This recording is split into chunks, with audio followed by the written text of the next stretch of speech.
stopping in at Down the Road Show, brought to you by the Murdock Worldwide Entertainment Network, now available as an audio podcast. But for those of you that are out there, we got a special treat for you to watch on our Chronicles of Comic-Con and Down the Road Show YouTubes.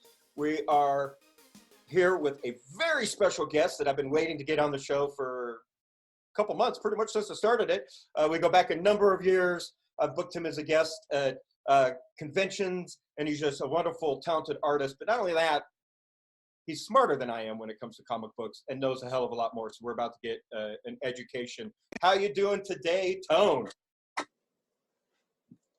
Good. There we go. Good. Thumbs up. Well, yeah, definitely the audio. Say good, so that way the camera switches to your thumbs up. Yeah. So, I put it out there and realized, oh, I gotta say something. Sorry. So you decided to draw some Wolverine, and we were just about to talking about that when I stopped you, because you're educating me on the history of Wolverine, and I was just saying he's one of my favorite X-Men, and in my superhero list, he's in my top 5 of all. Yeah, but I mean, as I was gonna say, see, now it feels weird, like it's all contrived. Like I'm sitting here trying. Oh well, so look at how smart I. Look, I'm not smart. This is just my opinion.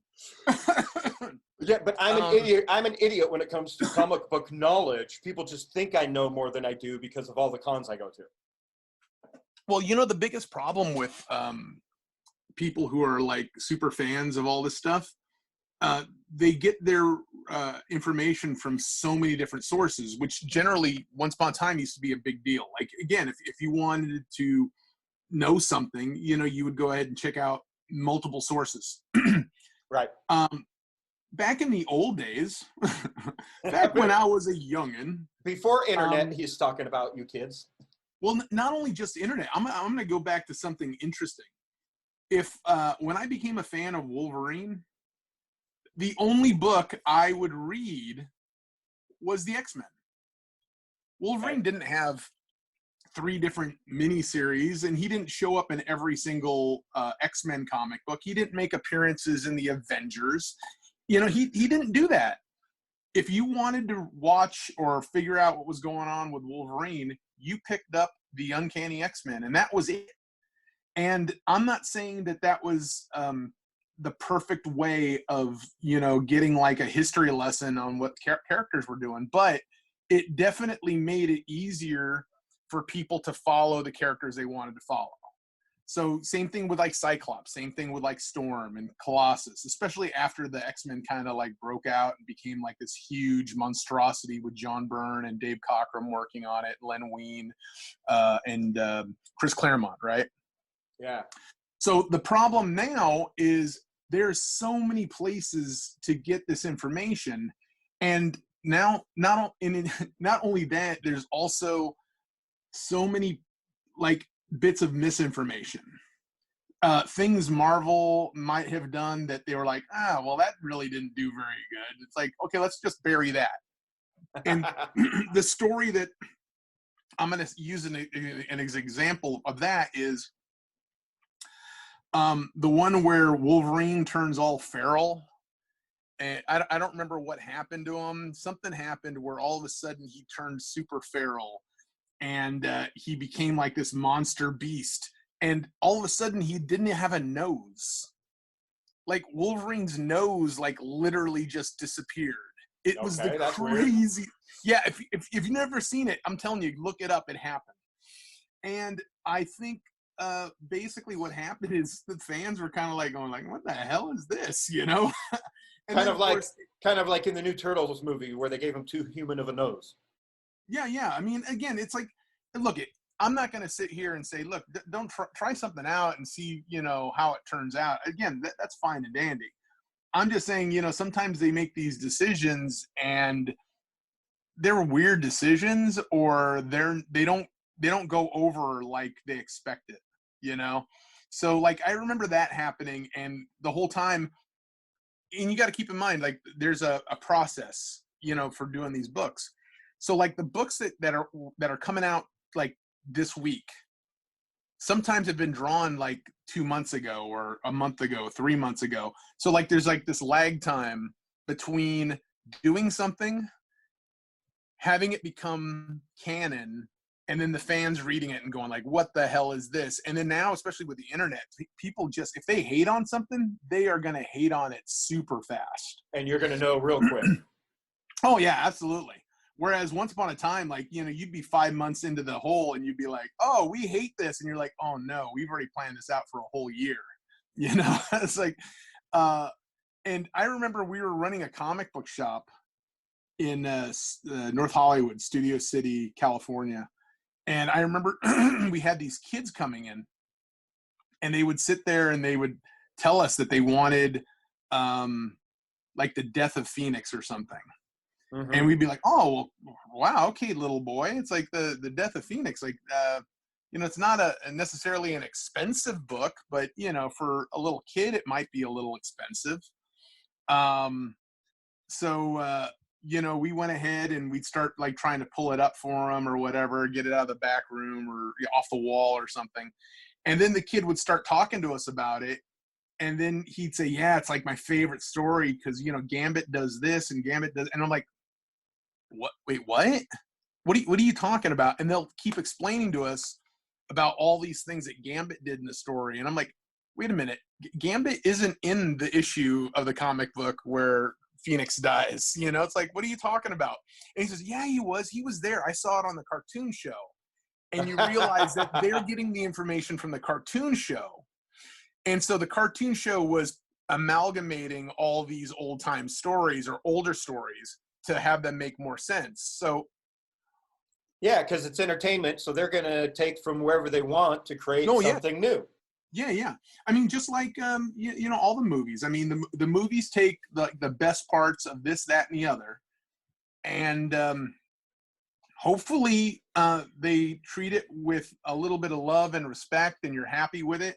But, you know, sometimes they don't really, you know, hit the nail on the head. And like the perfect example of that is probably like Deadpool. And when I say Deadpool, I don't mean the Ryan Reynolds Deadpool. I mean the Wolverine origins. You're about to piss off some people. You start talking shit on Ryan Reynolds. No, but that's what I'm saying. It's like, remember, I'm not talking shit. I'm with you. I'm the nerd like you guys. When I saw that Ryan Reynolds was playing Deadpool in that Wolverine movie, I just about lost my shit. I'm like, this is great. And again, this is before the internet was like such a big damn deal. Right. So I was nerding out hardcore, and we're just like, oh shit, like we're gonna see Deadpool. And then finally when he pops out and you see what they did, because this is what happens. As much as I love the movies always have to differentiate themselves from the comic books. And that's the biggest problem with some of this stuff, because this is my thing. It's a different type of format, and a lot of nerds don't realize that. Yeah. And if you love the movies, love the movies. If you want to find out more about the characters, then read the books. But the books are done in such a way that the movies even make fun of it. Because like in the movies, like one of the first jokes that they do with Wolverine is he makes that comment when he puts on the X suit, right? And he goes like, he's like kind of like making it. I'm doing gestures over here that you can't see. Sorry. He's doing that whole thing where he's like adjusting the suit, like the collar's too tight or something. And then like Cyclops makes a comment to him, like, you know, what's the problem? And he goes, yeah, you know, a little uncomfortable or something. And he goes, well, what do you expect? You know, yellow and blue leotards, you know? Right. So hilarious, funny, because that was for us, right? Yeah, for the old school fans. Yeah. But this is the problem. Then a month later or 2 months later, you go to the comic book store to pick up the next issue of X-Men or the new X-Men, the new X-Men comic book. And all of a sudden they're wearing these black leather suits. Wolverine and Cyclops, they're not wearing masks anymore. They basically integrated all of the stuff that went really well in the movie into the comic books. But that was because they needed to get all those kids who were fans of the movie to pick up comic books. Yeah, because when they go to the store to go ahead and pick up the comic book and they don't see Wolverine in that Hugh Jackman looking suit, well, that's not Wolverine. And to me, that Hugh Jackman yellow leather suit isn't Wolverine. You know, it's like, so, you know, they're caught in a bad spot because they just introduced a bunch of new people to their characters. And now they're trying to make everyone happy, and what ends up happening is they make nobody happy. Right. So I'm a huge fan of keeping the suits on the heroes. I always think it's weird that they feel like they have to go so far out that they change, all the visuals of them. But I understand why they got to do it. And I think the biggest problem might be, I'm trying to think of something perfect. Batman's interesting, but I'll say Spider-Man. Spider-Man's way better. Every time they make a Spider-Man movie, they slightly change the suit. Yeah. And it's not to make the story better. They use it to make the story better, but they really are doing it so they can sell more toys. You follow? Because the toy business is kingpin at this point. Thank you, George Lucas. Oh no, exactly. And God bless him. Again, I am not gonna fault you, because if we turn this camera around at some point, you're gonna see in here, my studio's covered in toys. Yeah, you're a collector. So, yeah. Well, I'm a nerd, so I'm not necessarily a collector. I just pick up what I like, keep what I really love, and but yeah, it's just one of those. Hey, I feel you. I got my nerd collection on my wall behind me now. So yeah, exactly. And that's the thing. It's like they're really just doing it to sell toys, and because and this is the funny thing. Back when Star Wars came out, back in '77, and they started having the toys out like in '78. Right. They could keep making Darth Vader toys, and it was the same toy. It was the same exact Darth Vader toy. There wasn't a different lightsaber on them. Some of the early ones had telescoping lightsabers that were a little bit different for some reason. Like there was a little piece that would extend it a little, so they had to stop making it because it was a choking hazard. Right. But the way it came out of the hand. Yeah, I had that one. So they did all these, but it was always the same figure. They can't do that anymore. Like for some reason, they I guess we wised up. And if they just repackage the same toy, I guess maybe the sales would represent that, it wasn't such a good idea. But, so they literally just do it just so they can go ahead and sell more toys. And again, God bless them, because as long as they're selling toys, that means they're going to keep making more movies, and I like watching the movies. Right. Whether I love them all or hate them, I'm just glad that they're there. Yeah, and I have one rule for entertainment: just entertain me. And being an adult nerd as a 45-year-old, seeing Star Wars and then Empire Strikes Back in the theaters as a kid blew my mind. Never did I imagine that we would have the kind of Star Wars expansion and fandom we have right now. And it is that toy money-making system that kind of helped with Marvel and DC and other ventures out there to help feed the cycle. That's why I love watching The Toys That Made Us on Netflix. Great show if you're watching it. Oh my, yeah, brilliant show. Yeah, speaking of making money, because my neck's been bothering me. Some of you paying attention out there on the interwebs and watching this video just saw me take some CBD drops provided to me by enpstore.com, our sponsor, Everyday Natural Products. Try this CBD product out for yourself and see how it's going to help you manage your own pain and your own mental health on a daily basis. I wasn't even planning on doing a spot right now, but my neck was bothering me, so I needed to get some in my system. So why not jump in with a sponsor spot? Anyway, back to Wolverine. I'm now going to take some coffee, because you know what I like more than wake me up in the morning is a big old cup of Joe. Brought to you by my wife in the kitchen. Thank you so much, babe. Thanks for the coffee. That's probably the best shout out ever on any of my podcasts. I love that. So you were saying, when did Wolverine first show up in a comic book? Well, he shows up in Hulk 180.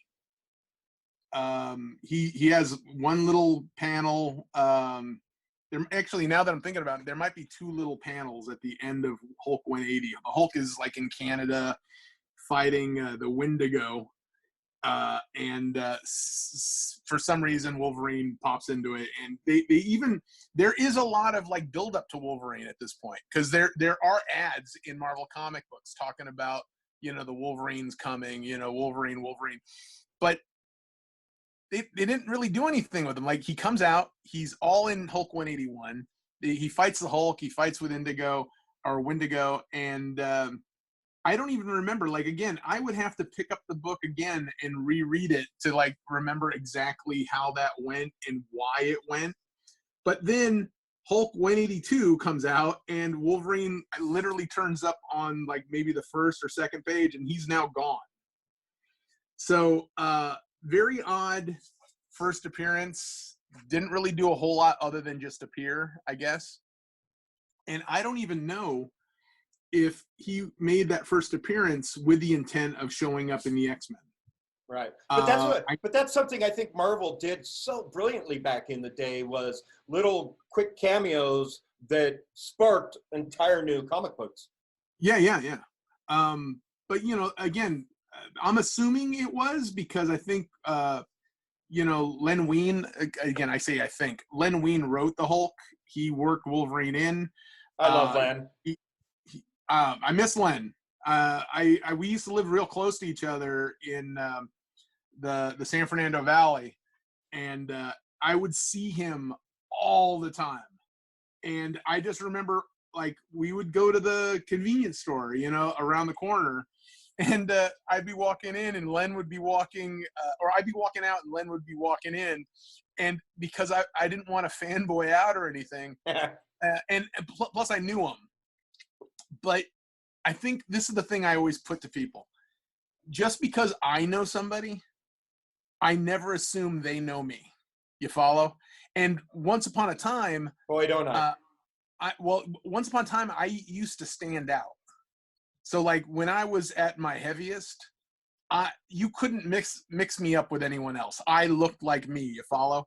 Absolutely. So yeah. I remember every time I would see him, I didn't want to bother him. I didn't want to fanboy out, but I did want to acknowledge his existence. So I would go, "Hey, Len," like, as we're passing by, and there'd always be that moment. Again, I'm doing gestures over here. He'd kind of like pop for a second and like look around, and then just kind of like, "Oh, hey," and you know, I'd let him go about his business. But I think it always surprised him that even though he at a show, people would bump into him, or people would see him and they'd say hi, and I know how it is to get recognized in public because I stood out. I can't tell you how many times I would be at Disneyland with my wife, and we'd be walking, you know, from one place to the other, and somebody would go, "Hey, Tone, how you doing?" And I'd look over, and I'd say, "Hey, what's up?" And we'd start chatting, and the guy, I'd eventually go, "Hey, by the way, this is my wife, April, you know," and I'd leave it open for them to introduce. And if they did, that was great. If they didn't, we'd go, "Hey, we'll catch you later. We're going to go over to Space Mountain. We'll see you in a bit." And we'd walk away, and she would turn to me, and she'd be like, "So who was that?" And I'd be like, I have no idea. I just don't. I'm like a goldfish when it comes to that. If I see somebody at a show, and, you know, I'll eventually put it together. But if I'm out in the real world and we bump into each other, it's crazy because I gotta like do that whole thing in my head. Like, I'm doing the math, I'm subtracting, I'm adding. Okay, he had kids. Okay, these here were this. Like, I gotta figure stuff out. So yeah, it's weird. Secretly jumping on your phone on Facebook, going, "Okay, I know we're Facebook friends. What was their name again?" I sometimes do that when we do a Facebook video. Like, if I'm on Facebook Live and somebody pops on and I like know the name but I can't place it, but I'm in the middle of a live video, I'll be like over here like doing this live video, and then over on the side I'm like, you know, phone, and then I don't talk because I can't type and talk at the same time. So so you're saying you're not a teenage girl that can type 100 words in 2 seconds flat while carrying on a conversation, is what you're saying? No, I can't. I'm the worst. But yeah, you make a valid point, and that's so true because like people don't understand a lot of times, even when they're having their own interactions with an artist or a celebrity that they look up to at a convention, they don't know how to engage them. And those are some of my favorite awkward moments to watch at a convention, quite frankly. Well, I guess one of the biggest things about it is I still have people come up to me and they want to talk to me like we're lifelong buddies. And again, you know me. Again, I'm not somebody to put somebody off unless I'm like on my way to the restroom or something. I engage. I don't have a problem. I love talking, as you can hear. But what happens is I put this in my live videos when I talk to people sometimes, and I explain to them, if we met at a show, you met me, and you're going to remember the entire conversation. You're going to remember how I handled it. You're going to remember how I, focused on you. They're going to remember all of that. I met a couple hundred people or 1,000. Yeah, you're one of like 500 people I met, and I can't remember it. But if we keep seeing each other and we talk and I get a little bit more information, I'm going to remember maybe our third or fourth, and then maybe it'll take me back to my first time that I remember you. But I have to explain it to people because even like big time comic book guys, like they'll have people come up to them and they want to talk to them like they're lifelong buddies. And they don't realize that even though they have an association with that person, like, Rob Liefeld or something like that, because they read their books or they love their art or they're messaging on a message, sometimes they're not putting that together. You got to give them a little bit more. And that's my biggest problem because, here, I'll tell you another story. One of my favorite artists of all time is Michael Golden. I love Michael Golden. Really nice guy. Really nice. One of the sweetest guys ever. But Michael hadn't been doing comic book shows for some time. Yeah, he took a couple years off. Well, no, he took several years off because I'm going back to 2004. Oh, okay, before I met. So he hadn't done comic book shows in forever. So I had managed to get a hold of him. Because when I was working at Image, the marketing director there had basically come to me one day and said, hey, if you could have your dream top 5 comic artists draw a comic book cover for you, like a variant cover or something, who is it? Who's your top 5? And I was like, oh, that's easy. It's like Michael Golden, Walt Simonson, John Byrne. That's it. Like, that's my top 5. Like, if I could, like, turn to somebody to go, I'm a mark, I want them to draw this cover. If I could get their information and talk to them, that's who it would be. So he goes, okay, cool. And I had no idea why he asked me that. He just did. And that was the end of it. I think we were at dinner or something, and we went to dinner, and we hung out, and, weeks went by. And the next time I saw him, he handed me this little paper. And on this piece of paper, it had John Byrne, email, phone number. Walt Simonson, email, phone number. Michael Golden, phone number. And I was like, oh boy, what's this? And he explained to me. It's like, oh, well, I asked you, who your top 5 was. Here's their information. It's like, call one of them and see if they'll do a cover for you. And I'm like, what do you mean call one of them up? It's like, that's crazy. It's like, I'm not going to do that. How old were you? Oh my God. I'm 30 something years old, because this is back when I started drawing comics. I got into comic books late. So, some time went by, and first and foremost, I already had John Byrne's phone number. I had gotten it back when I was working at a place called Icons, Authentic Replicas. He bought some stuff from us, and one of my buddies knew that I was a fan, so he gave me his information. Thank God I knew better than to ever come up or whatever, It's like, how would that conversation go? It's like ring, hello. Hey, is this John Byrne? Yes. Oh my God, I'm such a big fan. Blah blah blah blah blah. I sound like an idiot. Again, never did it because again, I know better. But I had those phone numbers in my wallet for some time. And basically, there was no way I was going to call John Byrne. I love Walt Simonson. I was never going to trouble him at all. He's the sweetest guy. One of my favorite people of all time. Like when I see him at a comic book show, so sweet and gentle. So I wasn't going to bother him. But I didn't know Michael, but he was like my favorite artist. So my thing was like,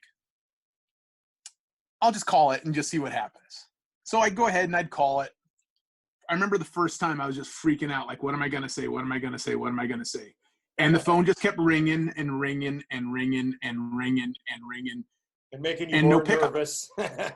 Oh yeah, like the whole time. And that's a beautiful way of putting it, because I was freaking out because, like, what am I going to say to him? What am I going to say to him? What am I going to say to him? Well, I didn't have to worry about it because he never picked up. Never picked up. I called him all the time. And when I say all the time, I don't mean like a fucking weirdo. I mean, I'd pick the time of the day, middle of the day, I'm having a rough time of it, like I was going through a lot of weird shit, so I was like, you know what, I'm going to take this time, I'm going to call. But this is the great thing. I have his phone number, but he's not there. He's not going to pick up. So I don't even have to worry about it. I would just do it to make myself feel better. So I kept doing it. And I got to the point where I was very comfortable with the idea that he was not going to pick up, because first off, I had heard so many crazy stories about Michael Golden, that he, drew comic books in the back of a biker bar, in Connecticut, and, that, he, that's awesome. I've never heard that. Oh no, all these stories. Oh my God, that the reason why you couldn't buy any original Michael Golden artwork was because the minute he got it back from Marvel, he would destroy it. Wow. All these crazy stories, right? And so, like I said, I had this number. It clearly went somewhere, but to where, I had no idea. No one ever picked up, so it was like no big whoop. So one day, I was on my way to a meeting at Top Cow. I was going there with Bill and Jan, the people I was working with at Hurricane, and when we were working on Violent Messiahs. Shout out to Bill and Jan. Yeah. And so I was sitting there in the car. We had stopped to go get like some cough medicine or something. I think Jan was fighting a cold or allergies or something. So we stopped to do that, and I took it upon myself to make that phone call, as I did often. Expecting the same results. Yeah, absolutely. Because he's not there. He's not going to pick up. So what do I have to worry about? Nothing. Ring once, rings twice, rings 3 times, click, hello. And I'm like, oh shit. And I go, hi, is this Michael Golden? Is this Michael Golden? And he goes, yeah. And then I start doing the whole thing in my head, like, oh my God, it's 6 o'clock here, it's 9 o'clock back east. Like, I'm calling like at a bad time now. It's like, so all this is going through my head. I'm like freaking out. And so I'm like, I hope I'm not calling you at a bad time. I just realized the time. I'm so sorry. And he goes, no, I've been waiting for you to call. And I'm like, oh shit, he's being an asshole. Like I'm sitting here like freaking out. So all of a sudden, I just start rambling, like, oh, okay, Michael, Mr. Golden, my name's Tony Rodriguez. I did this comic book at Violent Size, I do these comics. I got my phone number from Anthony Bozzi, blah, blah, blah, blah, blah. And I'm just fucking hitting him so hard and fast, all the information about why I'm calling him. You went from a 30-year-old to a teenager in 2 seconds flat. Like an idiot, like a goddamn idiot. Now, this is the thing. This is the part that I'm going to tell you made Michael fucking, like, phenomenal badass. He didn't hang up. He said, what? And I said, hold on 1 second. Slow down and repeat that, kid. Yeah. I run into the Walgreens. I'm searching for Jan. I find Jan in like the middle of the antihistamine aisle.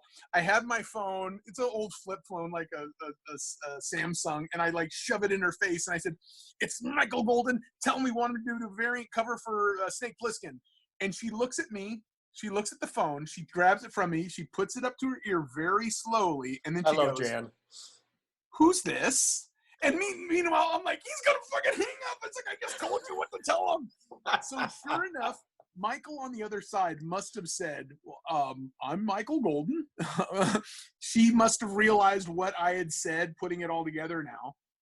And she explains to him that you're talking to her artist, Tone, who got the number through the marketing director at Image.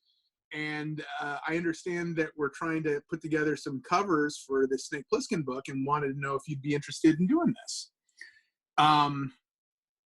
So all I hear on my end is like, yes, Okay. All right. Well, cool. All right. Thank you. And then click, she hangs up and she looks at me and she gives me a moment and she goes, he'll do it. And I'm beside myself, totally beside myself, freaking out. Because now I'm going to have a comic book with Michael Golden cover on it, right? So I'm freaking out. So with that all being said, I'm stoked. I'm super happy. I'm just elated. And of course, when we get the cover, it's beautiful, stunning piece. But then, like I was saying at the beginning of this thing, Michael wasn't doing conventions. And all of a sudden, he starts doing conventions. So I found out that he was going to be at a convention that my buddy was throwing in San Jose. So I call my buddy the second I see the ad. I say, well, are you talking Big Wow? It was before Big Wow. It's the same show, but it's SuperCon. Okay. Yeah. Shows change names, people. Yeah. Oh, yeah. So I get a hold of him, but it's the Big Wow, now Silicon Valley or whatever Silicon it's called. Valley, yeah. So I go ahead and I call up my friend. I said, you have to give me a table. You have to let me be there. I have to be at the show because Michael's going to be there. I have to be there. So he was like, oh, hey, no problem. I can set you up. No problem. So he sets me up with a table. I am set up at the show. I'm fucking stoked. And my buddy set me up.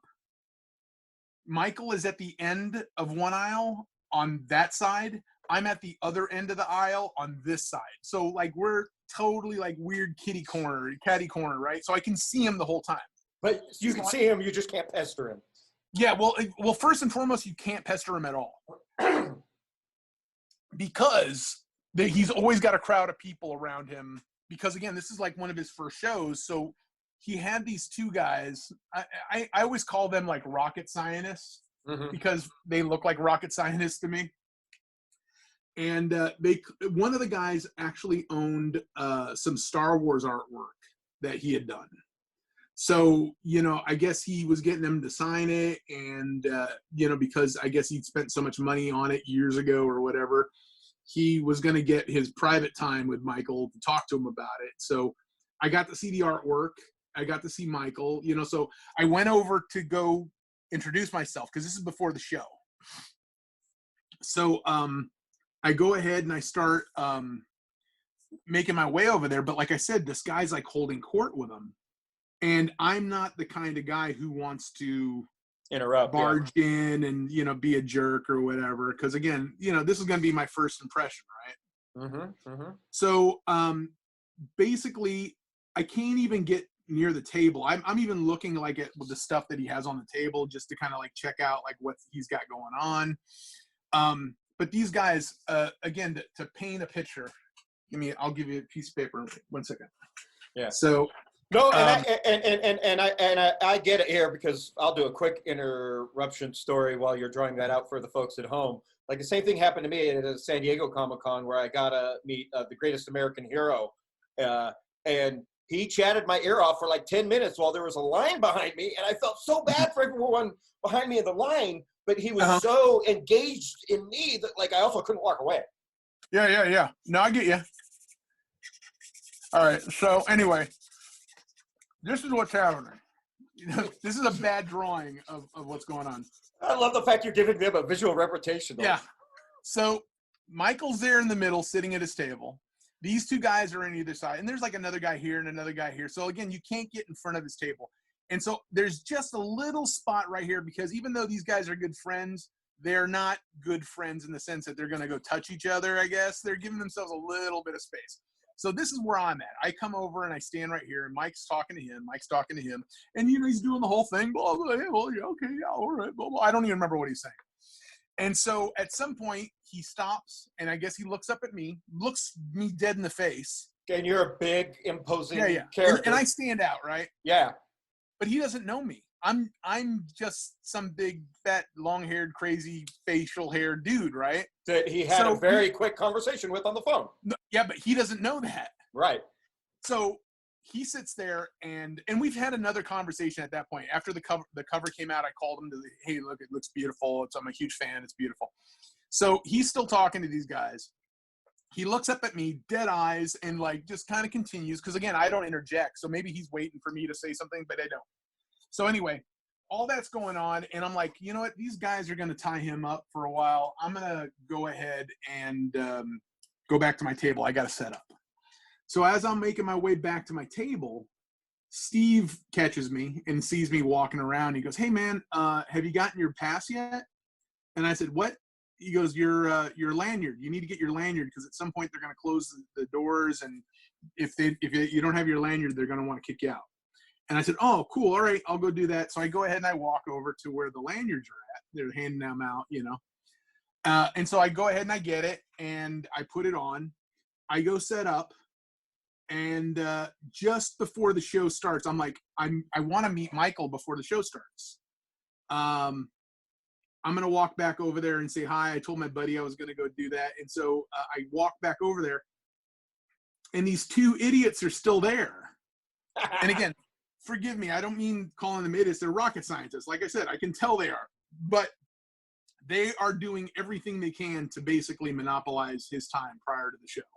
You follow? Right. Yeah. Uh-huh. So finally I get up there. I still want to introduce myself, but I don't want to be a jerk, right? So there I am. I do the same thing. I get right in the middle of these two guys, right? So he's here, Mike's still there. And I get right in the middle. And so Mike's talking to him and talks to him, and he goes back and forth, and he's looking at people. And finally he looks up at me, locks me up on my face. But then his eyes glance down, and he sees my name tag. And he goes, "Holy shit, Tone Rodriguez, how you doing, man?" He gets up, and now I'm sitting there going like, what the fuck? And then these other guys are also saying, "What the fuck?" Yeah, they spread out, right? And then this is the crazy thing. He then repeats verbatim our first phone call that I had with him. Verbatim.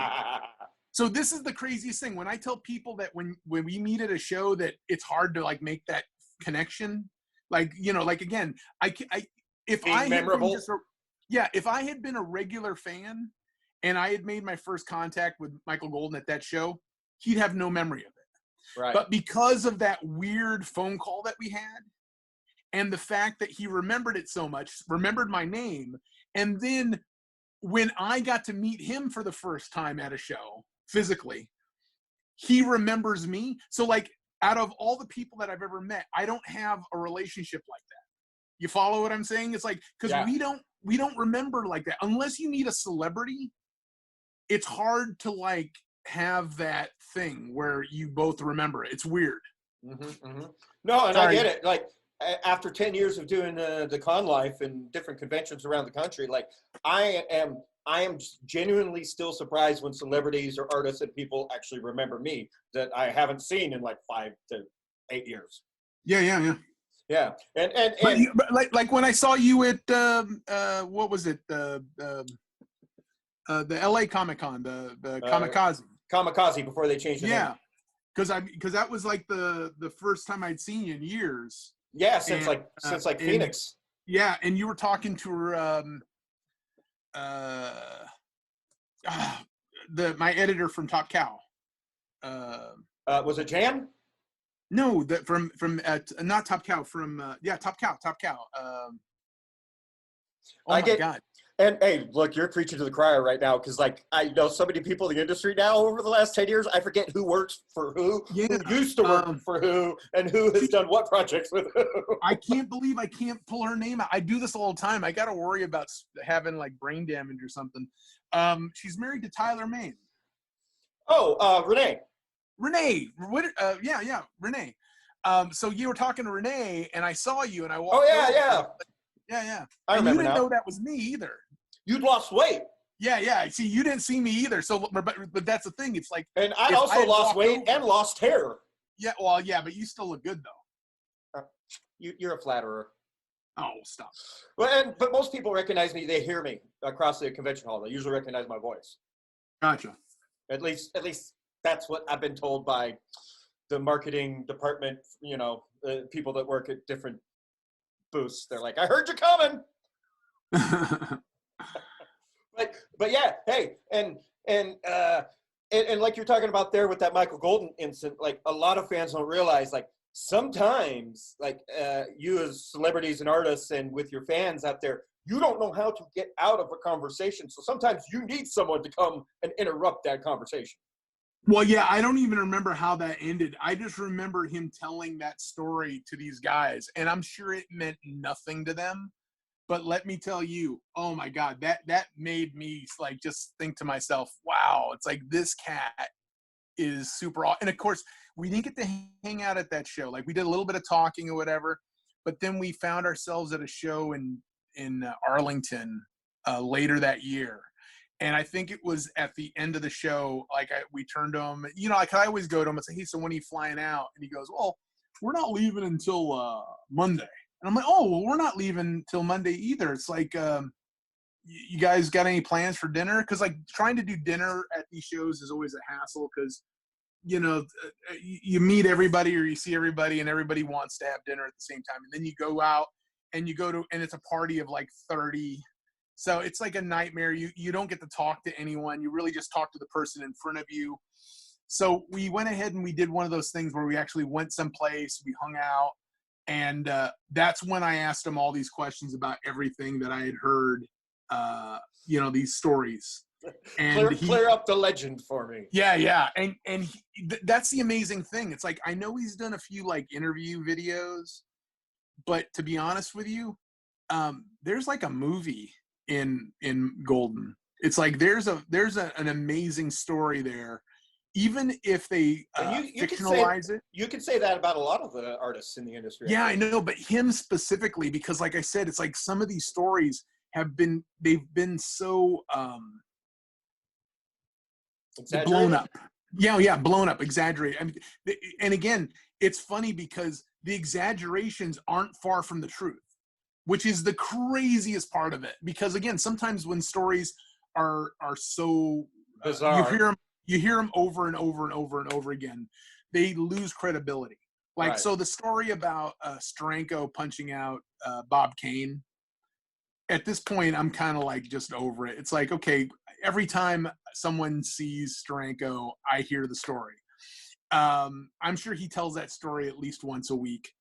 And again, no beef with him specifically. I'm just like, you know what? I've had problems with people. I've had physical altercations with people. I've never felt the necessary, or I've never felt so insecure about it that I had to justify it by repeating it so many times. So the thing is, when I hear these stories and I hear them repeated as often as they are, right, most of the time I'm thinking it's a lot more blown up than it is. You follow what I'm saying? Well, it's a comic book industry. Everybody's extremely creative and over the top anyway. Yeah. And again, I'm not trying to be shitty to anybody, but you know, like, I'm going to believe a story if the person telling it isn't directly involved. Right. You know what I mean? Like if you tell me a story about some crazy thing that happened, and I'd be like, holy cow, that's crazy. Oh my God. You know, is everybody okay? I got some stories. No, exactly. but then you go to someone else and they were there too. And now they could basically validate everything you just said. Right. It really does make the story more credible, clearly. But the thing is, I can't tell you, again, using a wrestling vernacular, I can't tell you how many times I hear these stories where guys are putting themselves over. You know, yeah. They're going for it. They're putting themselves over. They're buying their own hype. They're their own hype man. Yeah. And I'm sitting there going, that story's bullshit. I was there. I saw what happened. It's like, you're full of shit. But the people, they love that. People love, you know, smoking their own shit, man. Yeah, man. True. And that's what a lot of people don't realize. Like, most of the action doesn't happen on the con floor. It happens in the bars, in the hotel lobbies. Oh my God. The after con life is like, blew my mind when I first got into it. Like, celebrities asking me to buy them beers. The first time that happened was just like, wait a minute, you got more money than me, but okay, let's do this. Yeah. But yeah, like one of my favorite all-time stories is, I think it was a Saturday night, Phoenix Comic-Con. This was like 8 years ago, maybe even 9 at this point, who knows. A bunch of artists are gathered on the patio, drinking and downing their burgers. And they all got their camera phones out and they're all filming what's going on. I'm like, I gotta see what's going on over there. They're surrounded by Mike Grell. legendary Green Arrow artist. And he's over there. They're literally feeding him tequila shots like every 3 minutes.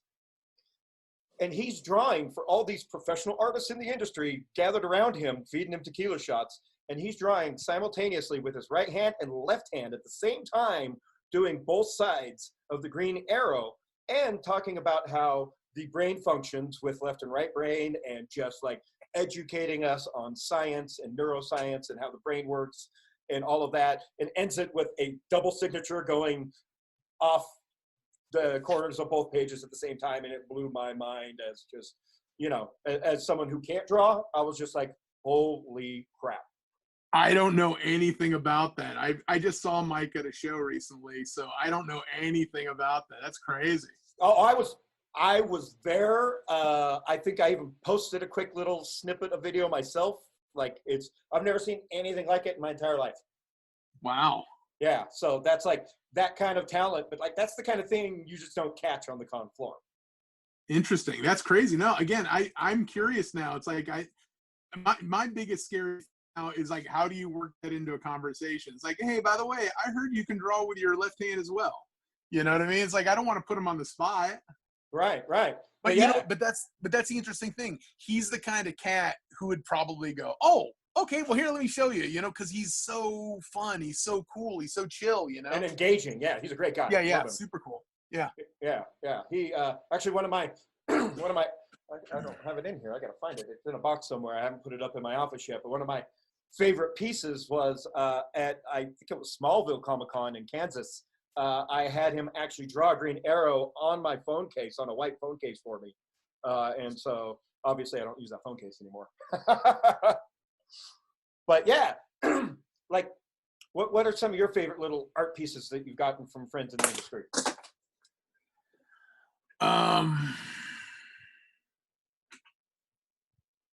Give me 1 second. I could probably show you because I have stuff in a sketchbook.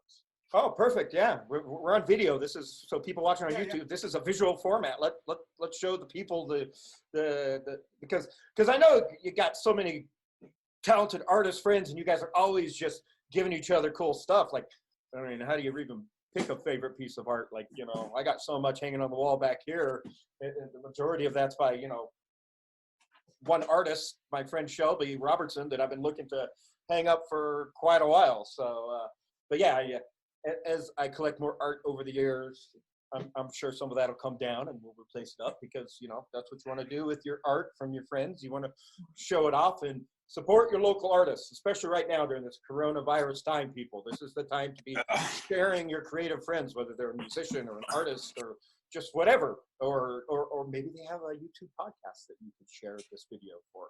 Let me see something real quick. Yeah. Can I switch this around? Do your thing, brother. Yeah. We got a great example of you drawing, right, cool. Of you drawing, and we've been going for almost an hour now. So yeah, shoot it around. Let's see that. I gotta turn this around here for 1 second. Don't mind me. I'm just admiring that badass old school Star Wars poster. That's dope. Yeah, that's a recreation though. It is still pretty badass, but it is definitely a recreation. I'm gonna take. Yeah, it's very stylized. I like it. Dig it for sure. Oh my God, that's gorgeous. No, I mean when I say it's a recreation, it's a reprint rather, not a recreation. Oh, okay. It is the poster. It's just not the original poster. So gotcha. Yeah, but it is signed. Look at those big old comic boxes. Oh wow. Oh yeah, stacks of boxes over here. And then there's another Star Wars poster over there. Covenant poster, Hellboy poster, Michael Golden poster. The rest of the stuff is in the other room. All right, so here is a sketchbook. Let's see what's in it. Ooh, I don't have a sketch by you yet. Oh, I just realized I don't think I have a sketch from you in my sketchbook, so we need to make that happen in the future. Okay, this is gonna break your heart. Watch this. So I love this Batman sketch. Okay, one of my favorite Batman sketches ever. It's in a sketchbook. Let me pull it out a little bit more so I can get a better shot. What's it say? What the heck did I do with that gargoyle? All right. But it's Michael Golden. Super awesome. Did it in Kansas City in 2012. But this is the problem. That thing is drawn with a Sharpie. Whoa. Okay? Yeah, that's a Sharpie. Now, this is why I'm going to point this out. Sharpies have a tendency to bleed through the artwork. So look at what it did to my eBass pencil drawing. Oh, no. that doesn't even deserve to be in this sketchbook. I love eBass. Yeah, but look at how beautiful that is. Oh my God. It's all, feathered pencil lines. It doesn't even belong in this sketchbook. Look at all that detail. Yeah, that should be sold. Well, I can't because it's in my sketchbook, and well, it's I mean, also just like that should have been a print of his that he should have been selling on a regular basis, and that's just something he whipped up for you as a friend. Yeah, exactly. This is Becky. Bravo, eBass. You already know I love you, though, brother. Yeah, exactly. But meanwhile, it's funny because it didn't go through this one for some reason. It just went through the other one. Ooh, who's that by? Rudy Vasquez. He's an artist out in El Paso. And he's 100 times better now than he is when he did this. This is kind of like cool but wonky, but man, he's great. Martin Odell. Awesome. I don't know what 4-0 means, but that was back in 2001. Earth 40? I don't know. I have no idea. Oh God, this is one of my favorite pieces ever. I got this from my studio mate, Chris Moreno, before he came out to LA and started working with us. I don't know if anybody's reading that, but it is just the funniest thing ever.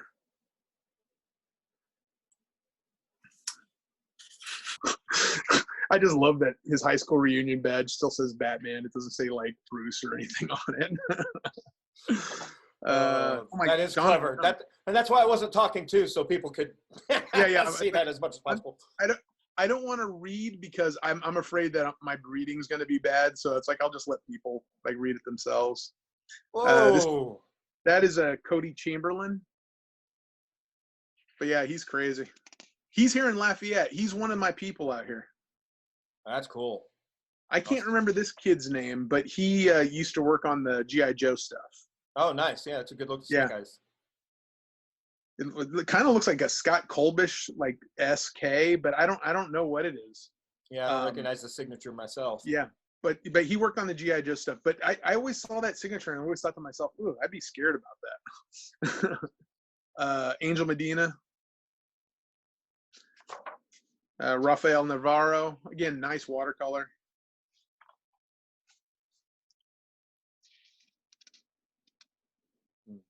Excelsior. Yeah. Oh, that's Scariest Titanic tone. This is back when I was heavy. Oh, man, he gave you a nickname. Stan Lee gave you a nickname. Yeah. I love my Stan Lee stories. Like, my favorite ever is walking in on him on his daily scheduled nap in the green room at Wizard World. Oh, really? Oh, yeah. That's funny. I mean, he was getting up there. It's literally in his contract for conventions. Interesting. Tom Hodges. Oh, Tom, great guy. Buzz. Is that Buzz Dixon? Buzz Aldrin Buzz. Oh, Aldrin on Buzz. Cat Stags. Ooh. That's a cool Spidey. Yeah, that's John Romita. But this was the invite for the Stan Lee banquet that we had in LA. So this is just in here. I used to be a member of this group, Caps. Yet, that's not a huge public event, no. No, yeah. It was a small, tiny event where Stan came in and hung out and, everybody got to chill and, super awesome situation. And of course, I didn't bother him like I never do. Oops. Sorry, I keep moving this. This is a Dan Burton. again, talk about another piece that doesn't belong in a sketchbook. What the fuck? That's gorgeous. Yeah, it's crazy, right?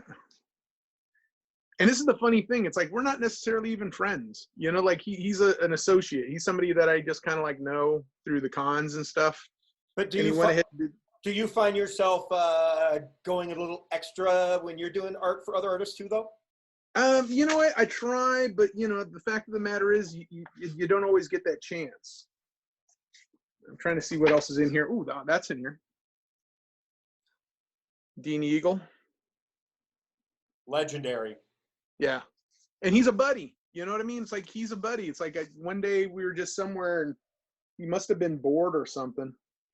Let me see if there's anything else in here. He was just bored and handed that to you, and that's the other thing. Time permitting, you know. Yeah, the amount of time you guys have available depends on what kind of sketches you're putting out. Exactly, and that's exactly what it was. We were at an event. We were filming a TV show actually, and we were set up like a comic book show. And I think I had both of my sketchbooks because I'm looking for another sketch that's supposed to be in there and it's not in there. So gotcha. It's probably in the other one. And I got to pick this up now. So here's another sketchbook. I don't even know what's in it. I literally have to open it up and look. Right, because how often do you go through these things? I don't. Exactly. I don't. This looks like my sketchbook.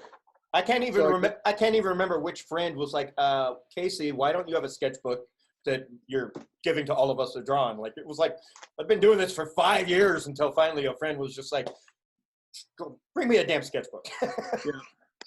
Here's a Jim Ballant.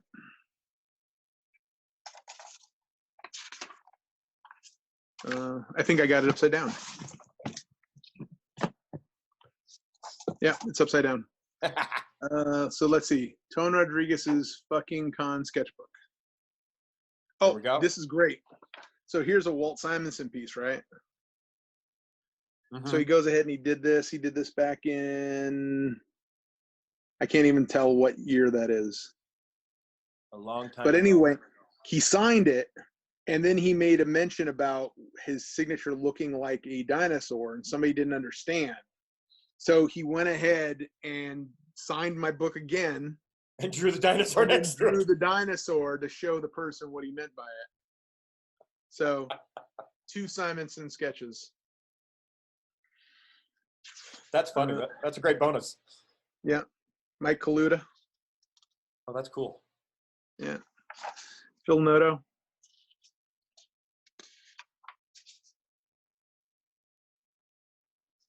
There's a prized possession right there from 02.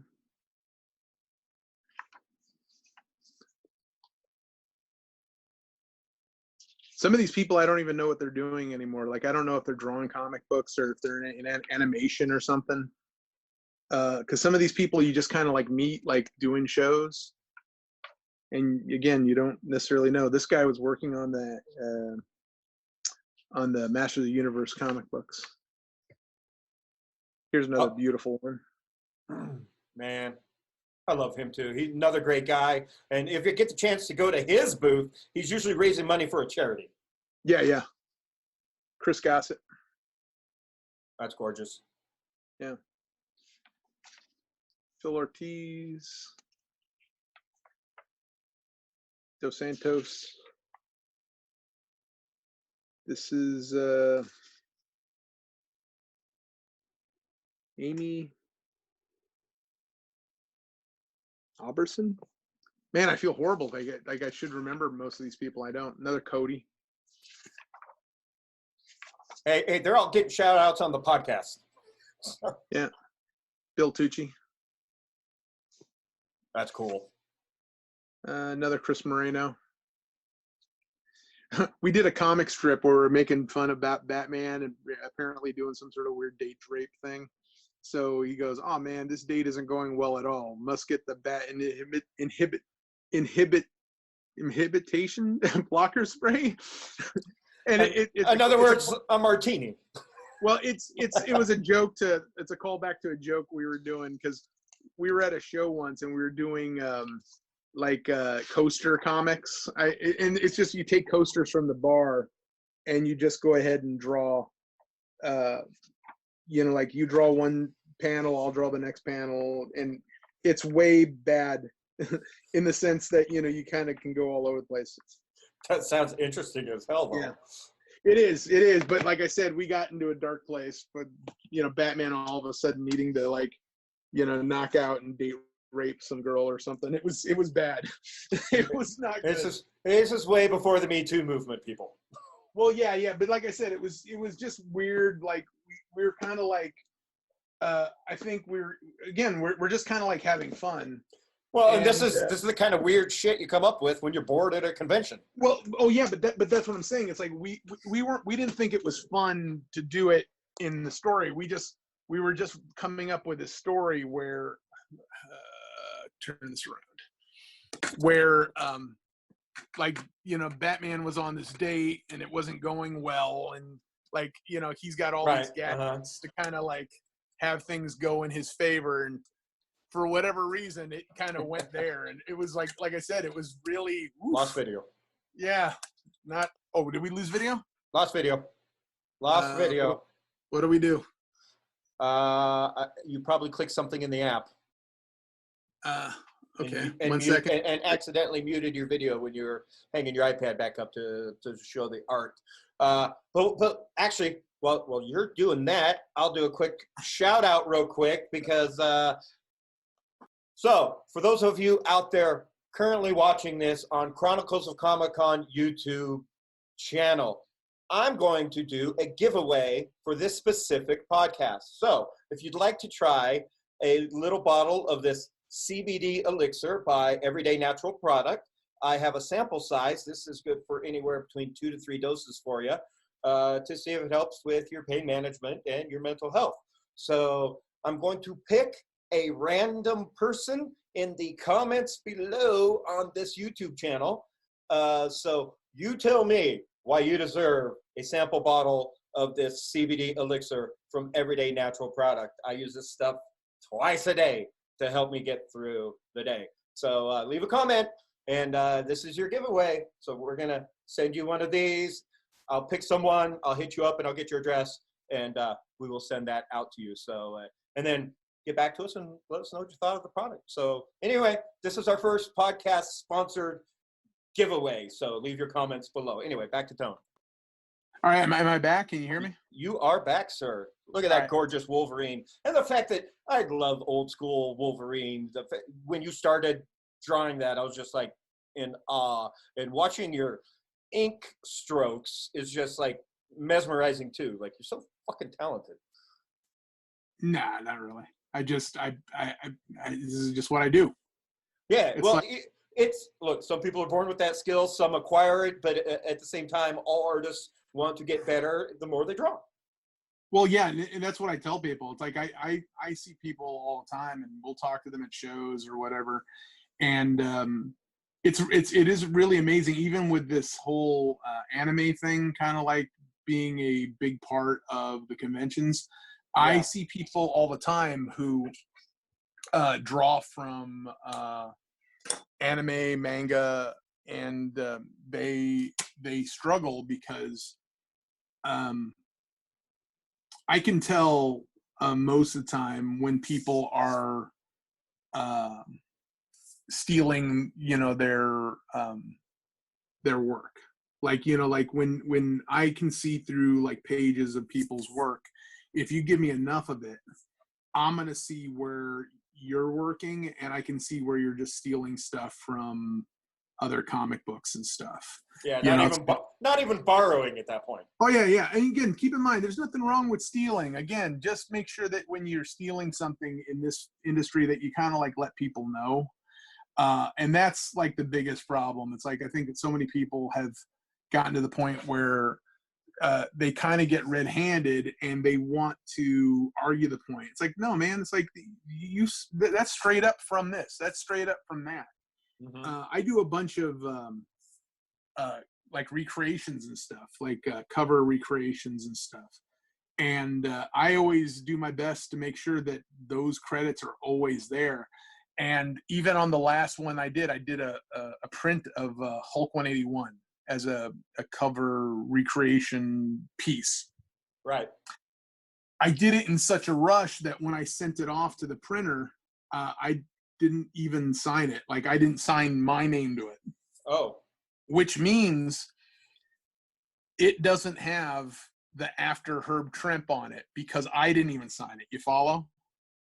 Kind of. So okay, but because when you're done with a piece, you go tone, 2002 or whatever you do. And if I sign it, generally I'm going to put after Ramita, after Jim Lee, or apologies. I prefer apologies. You got nothing to apologize for. Well, I see what you're saying. No, I do. I feel horrible, like, because I did a couple jobs where my buddy wanted specific homages to Jim Lee pieces.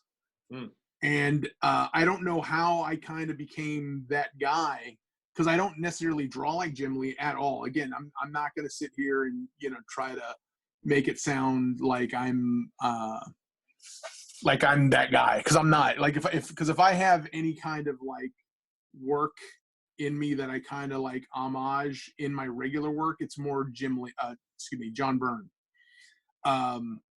But I think at this point I kind of have my own little take on stuff, even though there's still a little bit of Byrne in here.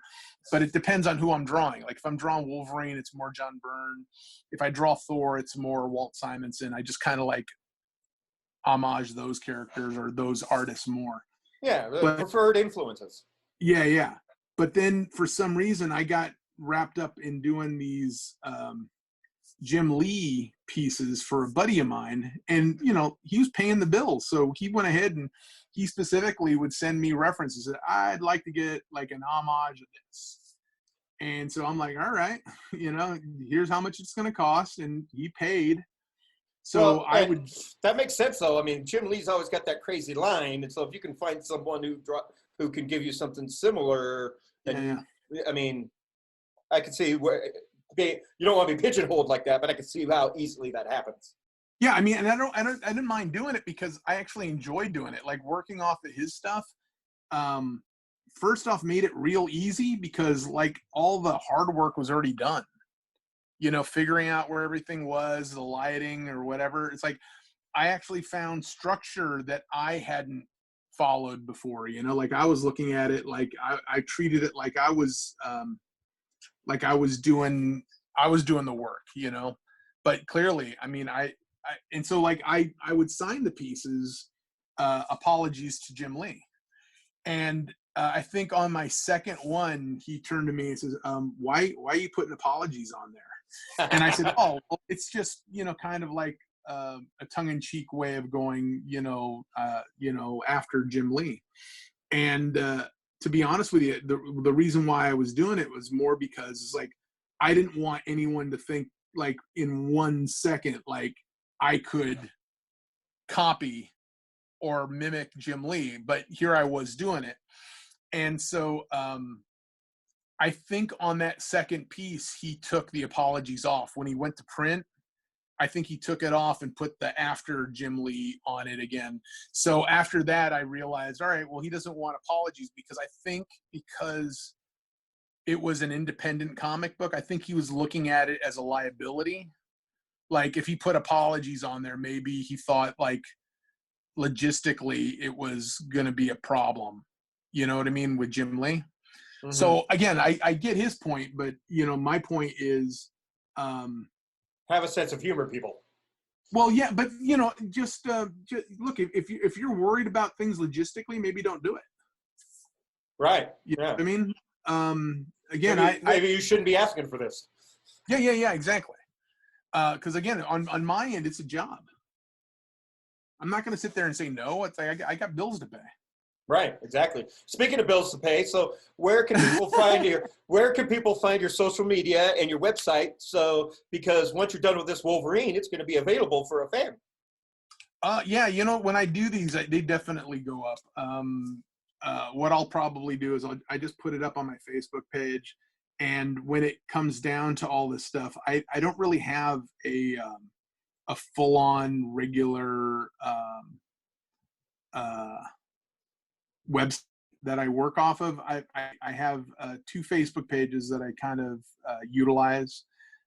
So again, it's always Tone Rodriguez 2000 at Facebook. You know, you can find it. It's very easy to find. And then Instagram, it's the same thing. It's Tone Rodriguez 2000. No other reason than at some point years ago, I got an email, and it must have been close to 2000 because all of a sudden the number was in it, and it doesn't mean anything. I don't know why it's 2000. There aren't 2000 other Tone Rodriguez's out there. I mean, I'm sure there's a couple of them now, but at one point I was the only one. I'm not really sure why we went with that, but we did.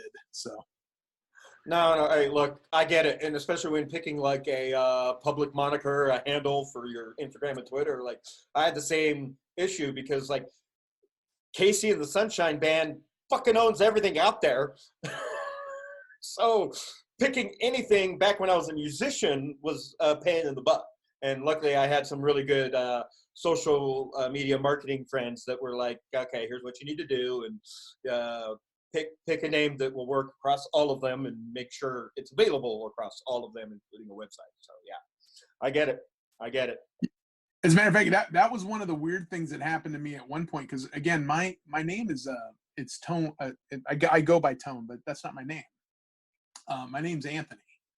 I don't really have a problem with my birth name. It's just, as a kid, I remember always having to write it out and always making it seem like it took forever. Like, again, how many more letters is Anthony over Tone? You know, it's like, it's not much. But for whatever it was, I was trying to speed it up. So at one point I was going by Tony. And then I just realized that sounded like some punk kid's name. You know, like I wasn't a Tony. I mean, I'm more of a Tone than I am a Tony. So I stopped using it. But no, that makes sense. I get it. Like KC is 2 letters and Ken is 3. Why would I want to use that 3rd letter? Yeah, exactly. But I remember being at a show, and again, this is how important this was to me. I was standing in line to get food, so there I am waiting to get in at San Diego Comic-Con, and I saw this kid who he looked like a mini me. You know, he looked just like me. I mean, again, you remember my look. I was black on black.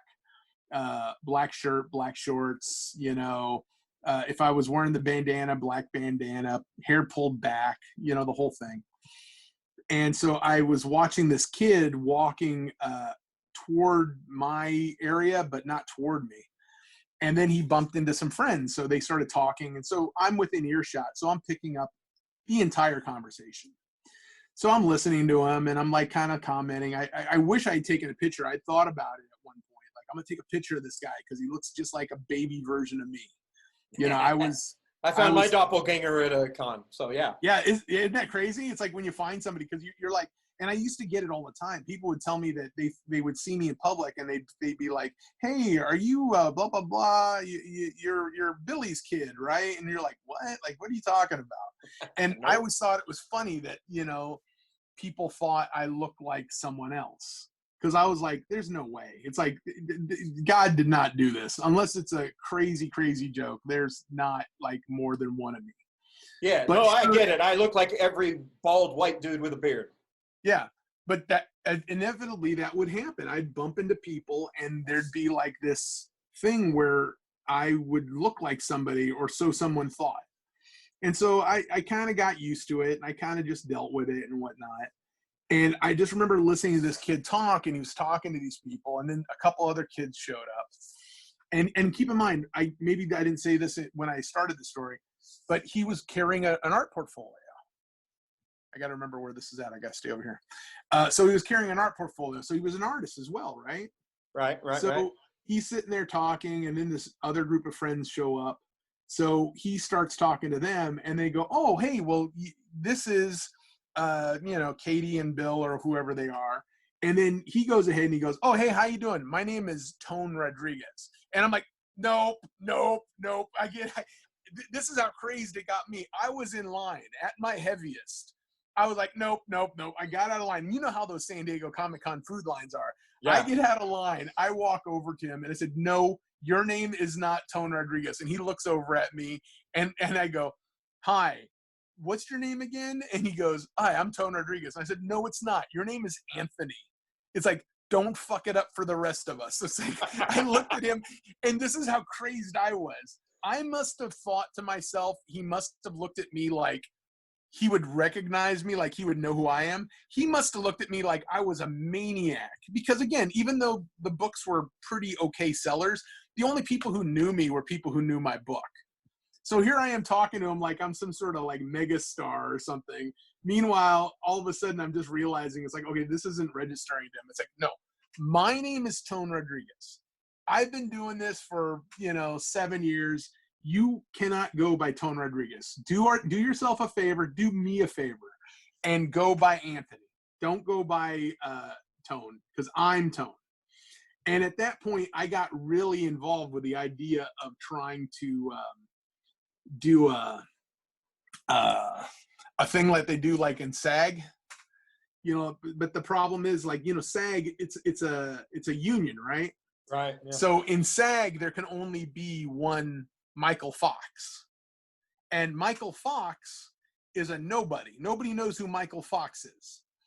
But when Michael J. Fox needed to get his SAG card and went in and basically wanted to say he was Michael Fox, they were like, oh no, there's already a Michael Fox. You got to come up with another name.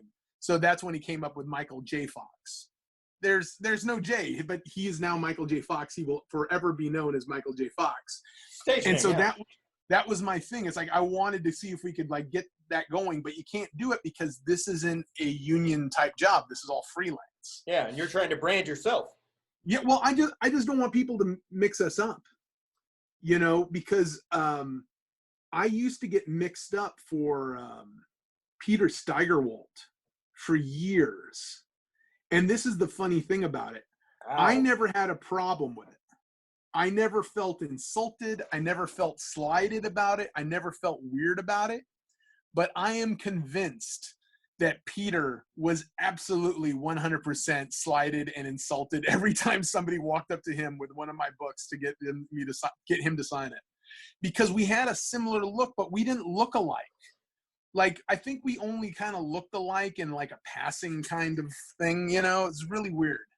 No, But I get it. And I apologize to anyone out there in public that ever gets mistaken for me. Yeah. In fact, I don't even get mistaken for me. In 10 years, I've been stopped twice at a Comic-Cons by someone who recognized me from my YouTube channels. That's it. Oh, really? Yeah. And the first time it happened was at San Diego Comic-Con after I cut my hair off. And the dude, literally, I was like, okay, like this guy's yelling down the road show at me from like, as I'm walking by from like, I don't know, 30 yards away. And I'm like going, okay, this is interesting. What is going on here? So like, I'm going to go talk to this nerd. And obviously, nobody ever wants to talk to me. Nobody ever wants to talk to me about me. It's always about the artists I know, DC, Marvel, can I get them connections or celebrity interactions or something. But no, this dude wanted to know if I was going to grow my hair back. Well, hey, look, he had a question. He had to know. And he thought that was a relevant enough question to go ahead and pitch it to you. So by all means. But yeah, that was my moment. Blew my mind. I've never had a moment like that ever. That was when it was like, because I used to hate it when people would, when we're doing the network parties in LA on the weekends and stuff, people would always introduce me to their friends as internet famous. I hate that shit. I've never set out to be internet famous, let alone famous, period. So I just hate that terminology. But that was the moment I was like, I guess I'm internet famous. I told April, my wife, when I was getting ready to do this, I said, hey, I got an interview that I got to do. I got to go back inside and get ready for it. And she was like, oh, well, what's it for? What is it like? What job is it for? And I said, no, baby, it's not for a job. It's an interview. It's like, I'm a rock star, baby. Like I was, just joking, Damn right, you are. No, stop. You're crazy. Oh, I are think you kidding? I still love the piece of art you did for our Ventura Comic-Con with the Batman and Robin in the style of Homer and Bart Simpson. Like, that's one of my favorite pieces of yours. Oh, okay. Did you ever get that, by the way? Like the actual original artwork? No. Are you offering? I don't know where it's at. That's why I'm asking. Oh, damn it. No. All I ever got was the digital that I handed off to Chris that they used for the badges. So Okay. I would love that original piece. I don't think I even got a badge, to be honest with you. It's like I do these shows all the time, and like they'll ask me to do something, and then they'll give me like extra badges or whatever. I don't think I ever got that on that one. I'm not sure if I did either. I think that's also the same one I quit. No, exactly. A month and a half. That's why I didn't get a badge. I quit a month and a half before the show happened. And now that show doesn't exist. So I know. Because I was literally just looking on the floor. I have a few badges I haven't hung up on the wall behind me here, and go to see if I actually had it. And then that was when I remembered which convention that was actually for. And I was like, oh no, I definitely don't have a badge for that. But yeah, oh my God, if you found that artwork, I would be. I don't even see. I just fanboyed out. I just. Yeah, sorry, I wasn't trying to set you up. I mean, I really don't know. It's like I could have sworn that it had gotten dropped off there when I got to the show. Yeah, who knows? Yeah, that's a good question. Because I didn't know that you weren't there when I got there. When I got there, if I'm remembering correctly, I had either was on my way there or I was there, and I turned to somebody and I made the questions like, "Hey, so where's Ken? Like Ken's the guy I've been talking to. Like, where's Ken? Where's Ken?" And I don't remember if I talked to you that weekend or what, but yeah, you sent me a text, and I was apologizing through text message to dozens of people. Yeah, and you didn't make it to the show at all, right? No, not at all. Yeah, so that was a real pain in the ass, huh? Yeah, I put, after putting 3 years into that show and being the marketing director and planning all the panels and everything, and just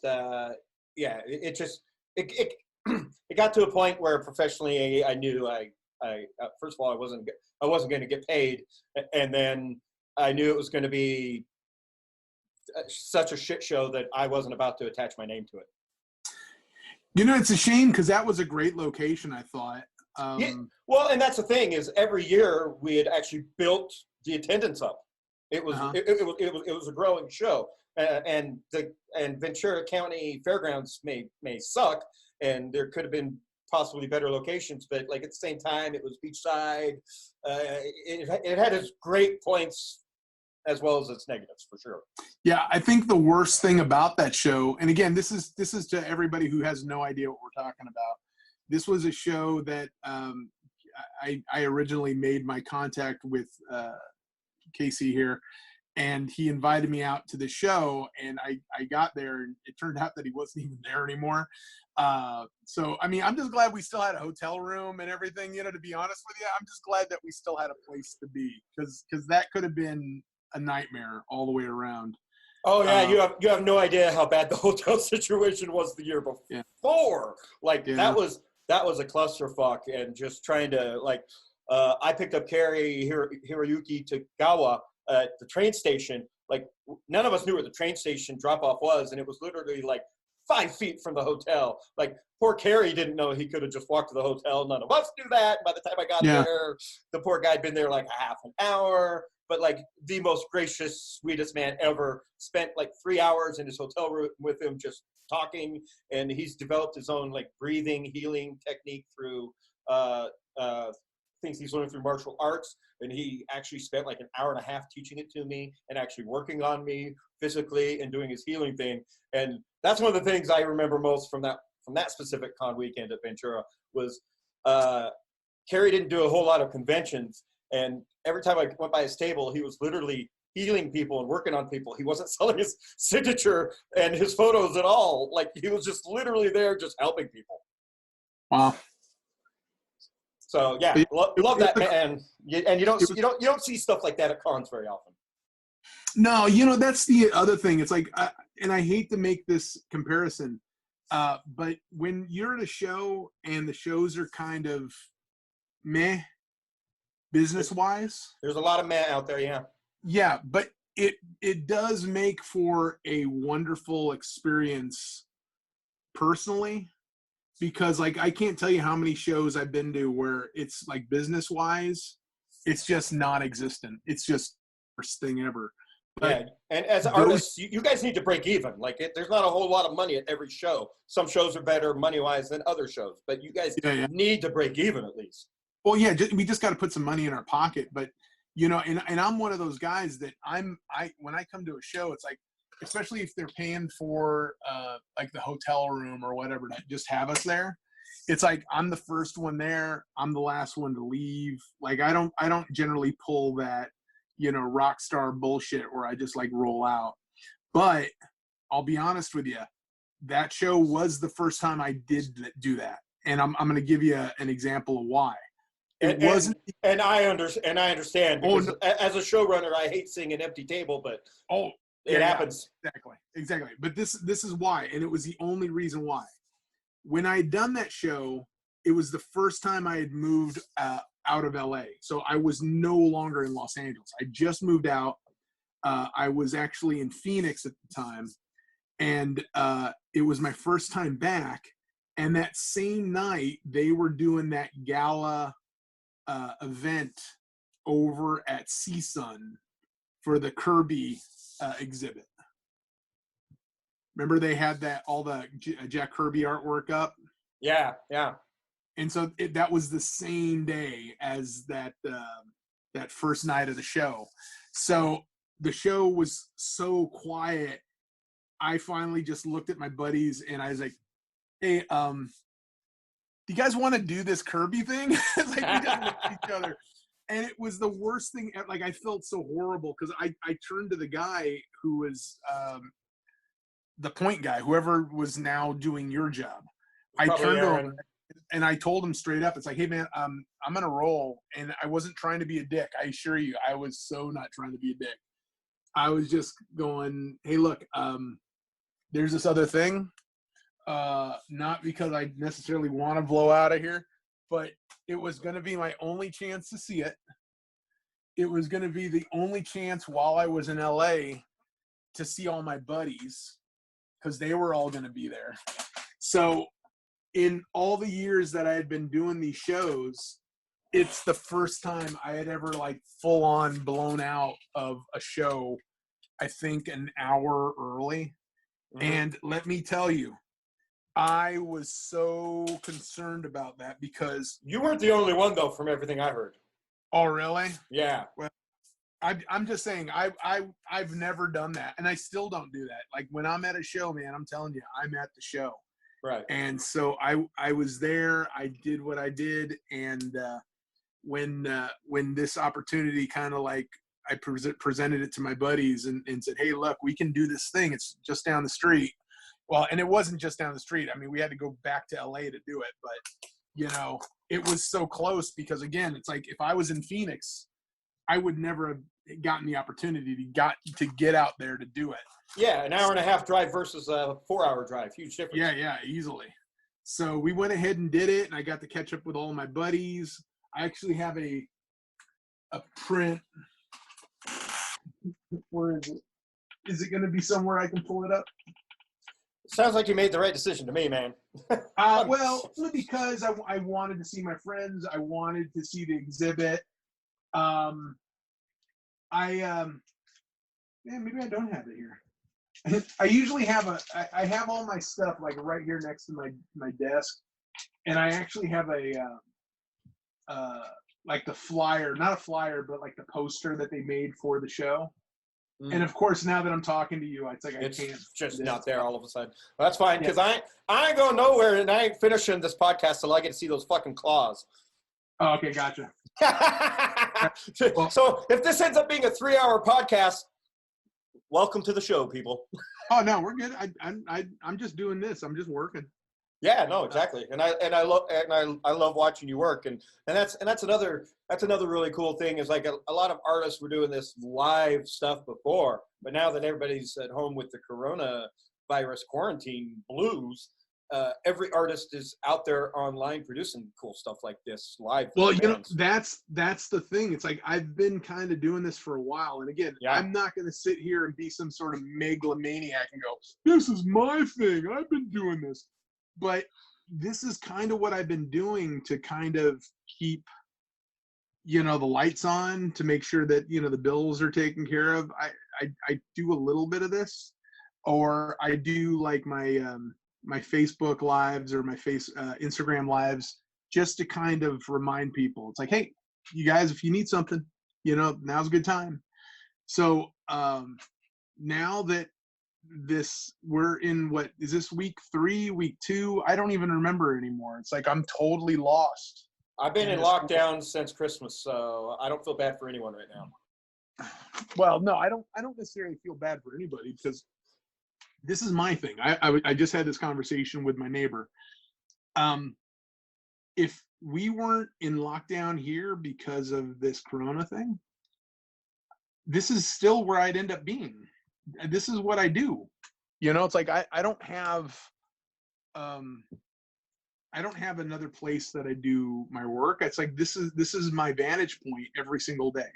Yeah. So you guys are, yeah, you're seeing the reverse. See, this is my right hand, but you guys see my left hand. It's like you're looking at a backwards version of this, because I'll do these things and I'll put this up, and inevitably somebody will go, It's actually backwards on yours. It's not on mine. It's not.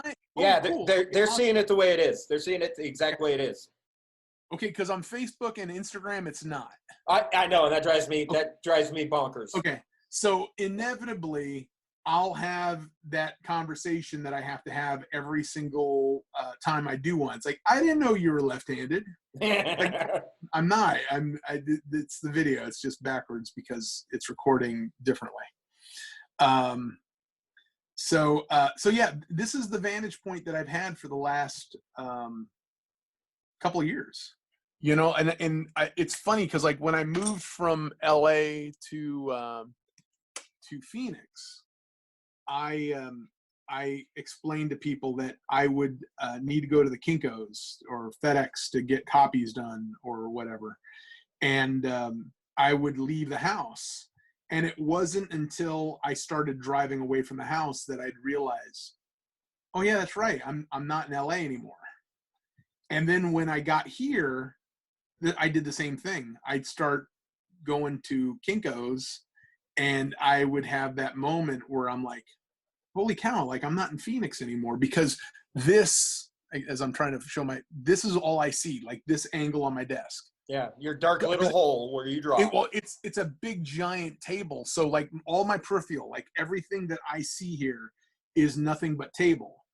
And it's weird because, like I said, it's like I don't feel like I'm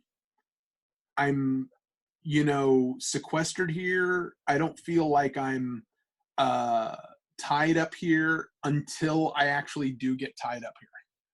You know what I mean? It's like all of a sudden, now that we're all trying to, you know, combat this corona thing, you know, now it's like, well, I really shouldn't go out here. I really shouldn't go out there. You know, now it's because I can't do it or I shouldn't do it. I'm feeling sequestered. But like I said, this is always the view. This is all I ever see. So the fact that I'm doing the live videos and I'm talking to people, it's definitely a bonus, because when I'm I tell people all the time, I tell April all the time, like I'll ride the motorcycle and I'll be on a road or a long ride, like, because when we moved from Phoenix, I left my motorcycle in Arizona with the idea that I was going back for a show in a couple of months after we moved here. And then you just drive it back. So yeah, I'll just ride the motorcycle back, not realizing how far that is. Because again, it's all the way across, you know, half of Arizona, all of New Mexico, all of Texas, and like 2 hours into Louisiana. Well, that's fine and dandy when you're thinking to yourself, Arizona, New Mexico, Texas, Louisiana. But this is exactly what it is. It's Arizona, New Mexico, New Mexico. Because again, like I'm doing space, right? So Arizona, because it's halfway through, New Mexico, New Mexico. Then it's Texas, Texas, Texas, Texas, Texas, Texas, Texas, Texas, Texas. And if Louisiana. you've never driven through Texas, Yeah. you Yeah, only yeah. want to do it once. Yeah. I mean, there's no reason to do it more than once unless you have to do it. Again, it's beautiful. It's stunning. It's beautiful, but it's all desert. Oh, yeah. It's different types of desert climate, but like eventually it's like, give me a mountain, give me a tree. Oh my God. And I'm here in Louisiana and there's nothing here. Like it's flat. And it's weird because again, you in the San Fernando, like, are you in Thousand Oaks? You in, where are you? I'm in Albuquerque now, brother. What? Yeah. I moved to New Mexico last September. Holy cow. I didn't know that. Yeah. So it's having been born in Idaho, grew up half my life between Utah and California. I wasn't really quite sure what to expect weather-wise here. You know what I mean? And especially with like all my health issues, like weather really affects me in ways I was not expecting over the last few years. But like it's kind of somewhere between Utah, Arizona, and California because it's a dry state, but not as dry as Arizona. Because every time I go to Phoenix, I feel like my eyeballs are just shrinking in my skull. But it's not as moist as California, which affects my neck in really bad ways during the cold weather. So the cold weather here didn't actually hurt me as much this winter as I was expecting. But like the weather pattern here in New Mexico is fucking crazy because the winds come from northeast south, so the weather just changes at the drop of a hat. I've never lived in a weather pattern like this ever. It blows my mind. It's so weird. But beyond that, I gotta say this to all you. If anyone's out there watching this in Albuquerque and New Mexico, I have not had a bad conversation with a single stranger. Some of the nicest people I have ever met here in Albuquerque. Great town. Awesome. Okay, and what specifically took you to Albuquerque, though? Yeah, we haven't talked for a while. So last 4th of July, my sister accidentally overdosed, and she was my caretaker in San Diego that I was living with. So my other sister, my oldest sister, lives out here, and to be closest to her youngest daughter, who just had a baby this Christmas, a gorgeous little baby boy. So so I moved out here to be with my other sister because I'm disabled. I can't work. I can't do shit for myself pretty much these days. Okay. It sucks. Forgive me because you. No, it's all good. We've been out of touch. Yeah, but you said overdosed. But is she no longer with us? Yeah, she died on the 4th of July last summer. So she was a nurse anesthetist. So her entire job, she worked at a very high end in San Diego, like a plastic surgeon clinic, and she was the most for especially the difficult cases because people sometimes come out of their sleep from surgery and they come out swinging. They don't know where the hell they are. And my sister used to do UFC training too, so she's prepared for that, and she's been doing this for decades, and she loves her job, and so she was really good at putting people to sleep that are harder to get to sleep, and especially bringing them back awake. But unfortunately, depression and different things. I knew she had some drinking problems, but the last few weeks, apparently, she'd been sneaking home the drug that they use, just the little leftovers, and using that to try to quiet the demons inside. And did it one night drunk and did too much. She should know better, and it is what it is. Well, I'm sorry. Again, I wasn't trying to. No. And look, and that's part of this forum and this podcast is like I openly talk about that kind of thing and openly talk about mental health because you never know when your story is going to help somebody else. Yeah. I'm with you on that. I don't think it's funny. I would have like arguments with people about stuff, and I'm a yeller. Like if things aren't going well or whatever, like I start yelling. I raise my voice is what I do, I guess. Yeah, no, I understand that. I'm loud as it is, and I get accused of yelling just when I'm excited. So you don't want to see me actually pissed off and angry at you. Yeah, that's what I tell them. It's like, I assure you, I'm not yelling, but that's what I get accused of all the time. But I can only take their opinion of it because, again, I'm not able to see me, when I get upset, right? It's like I got to rely on them. Yeah, through their eyes. So it kind of sucks because sometimes you realize, like, all right, well, man, if I'm raising my voice, maybe I am a little out of control, maybe I'm just not in touch or whatever. And then you have those conversations where you kind of realize that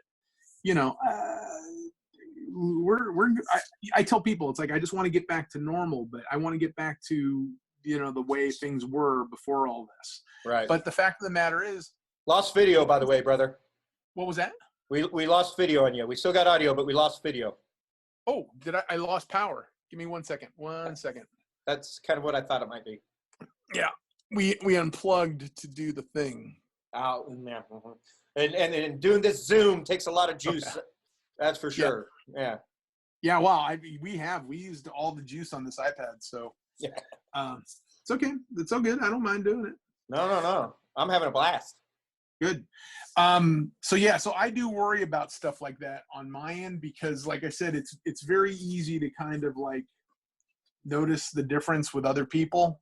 It's not necessarily easy to notice it on yourself. So. Well, perspective is very important. I talk about perspective in life all the time. And the fact that, like, look, we're our own heroes in our own story. Just because we're our own heroes doesn't mean we're not the villain in somebody else's story. No, exactly. That's why I was saying earlier about perspective on these stories. It's like sometimes these guys, man, especially comic book people, these embellishers, these bullshit artists, it's like they kind of, it's, again, sometimes these stories aren't as big as they make them sound out to be, and it's crazy for me to think for 1 second that any of these people are doing it on purpose. But again, when I do catch somebody kind of like flubbing a story or making more out of a story than what's there, it's like I do get a little annoyed because if you're embellishing a story for the sake of telling a story, like in publishing or whatever, I get that. That makes perfect sense to me. But when these guys are embellishing these stories, like I said, to put themselves over, again, to use a wrestling vernacular, nothing drives me more insane than that because I'm not a wrestler. I've never been a wrestler. I've been around wrestlers all the time. Who is your favorite wrestler? Favorite wrestler of all time? Yeah, well, let's go old school and new school. I don't know anything about the new guys at all. I haven't watched wrestling in years. As a matter of fact, I just saw Raw for the first time, I think about a week ago, because I was thinking about it, and I knew that they didn't have audiences, but Raw was still on, and I'm like, I wonder how they're doing that. So I tuned into that the other day just to see because I haven't watched in decades, like pretty much since The Rock left. I haven't been watching wrestling. Sorry, wrestlers. No. Again, I love you guys. You guys are all fantastic. But I tuned in the other day just to see what the vibe was like without an audience. Whew. It was weird because I think the audience is such a big part of it. Absolutely. I watched something, and I don't know who they were, but they did that whole thing where the wrestlers were sitting up at the top, the entrance ramp, and they were watching the other guys wrestle, and then they were doing the whole thing where they're like talking amongst each other, and you knew that they were eventually going to run down the ring and basically raise havoc and stuff. Looks even more staged and fake now. Oh yeah, because first and foremost, they're not in a big arena; they're in a tiny little hall or something.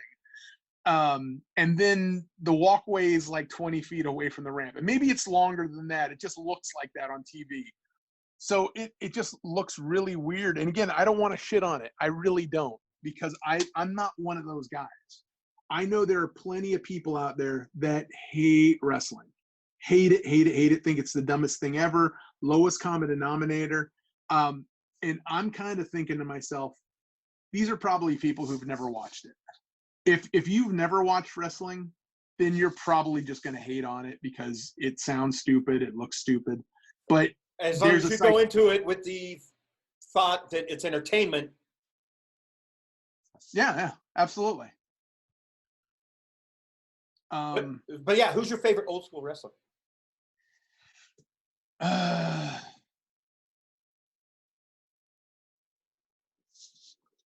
damn. I mean, I can't go with one. I mean, I got so many guys that I just love. Right. You know, like I'm a huge mark for like the old Hogan stuff. I mean, who wasn't? You know what I mean? It's like, especially when he turned evil Hogan. Oh my God, that was crazy. I remember watching that. Was it Starrcade when they did that? I can't remember the whole New World Order. Bash at the Beach. I can't remember where that was. I just remember that happening. And it's funny to watch the videos because the videos afterwards, what's his name? Bobby Heenan ruins it.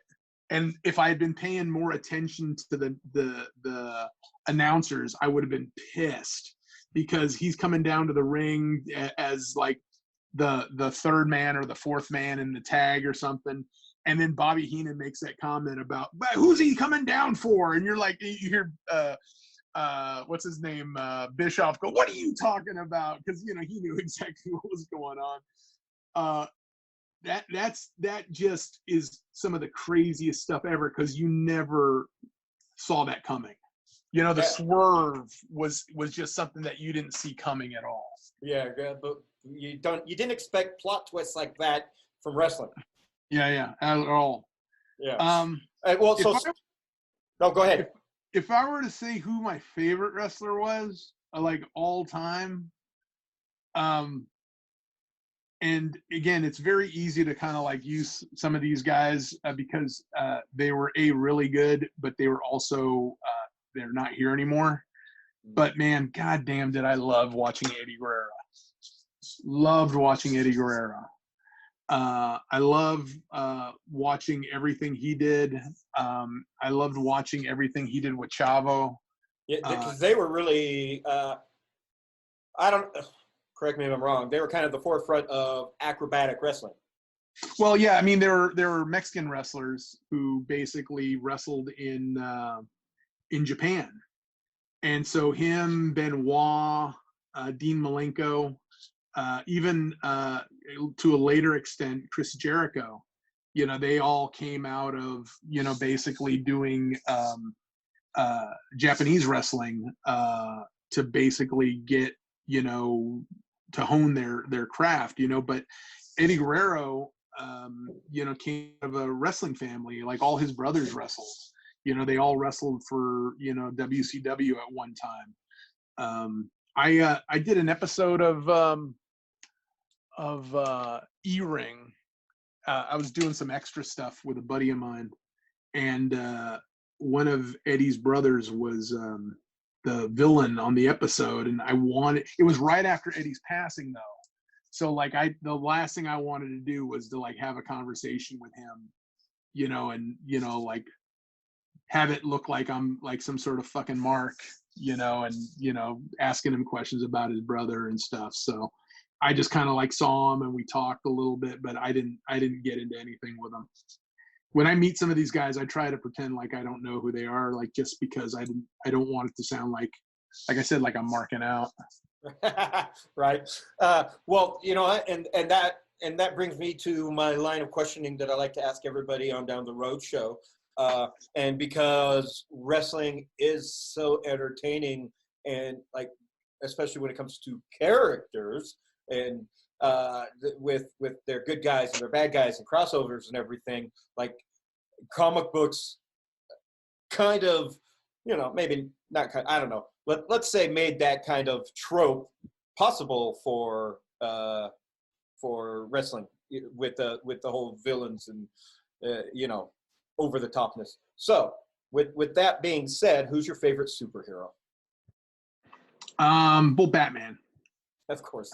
By far. I mean, I'm drawing Wolverine, but I'm not going to sit there and like do some sort of like throw some shade or something. It's like, no, man, it's like Batman. Batman's always been my favorite. Ever since, the old TV show, the Adam West show. And that's like the craziest thing that I can tell people, because the thing about that Adam West show, it's like when you talk to people now about it, they don't get it, like they see it and they're like, yeah, okay, whatever, old man, But I always have to defend it in the sense of like, look, I know the show was campy, but I was a kid. I watched it every week, same bat time, same bat channel, on my dad's lap. Yeah, exactly. But see, our thing was, we didn't have a color TV. We had an old black and white television, and the blacks were the most amazing blacks ever. Like, it was, when the Batmobile pulled in, it was beautiful. When Batman came in, he was stunning, and it was just black and gray. Super contrast. And, oh my God, super high contrast. And the thing is, I fell in love with that. Then I think I was at a friend's house and they had a color TV. And then, because I had always seen it, because even at the beginning of the show, it would have the thing with the logo. It said Batman. And then on the bottom, it would say in color. Well, we didn't have a color TV, so we had no idea what any of that meant, right? So one day I'm at my buddy's house, and Batman time is coming up. So we go in there and watch Batman.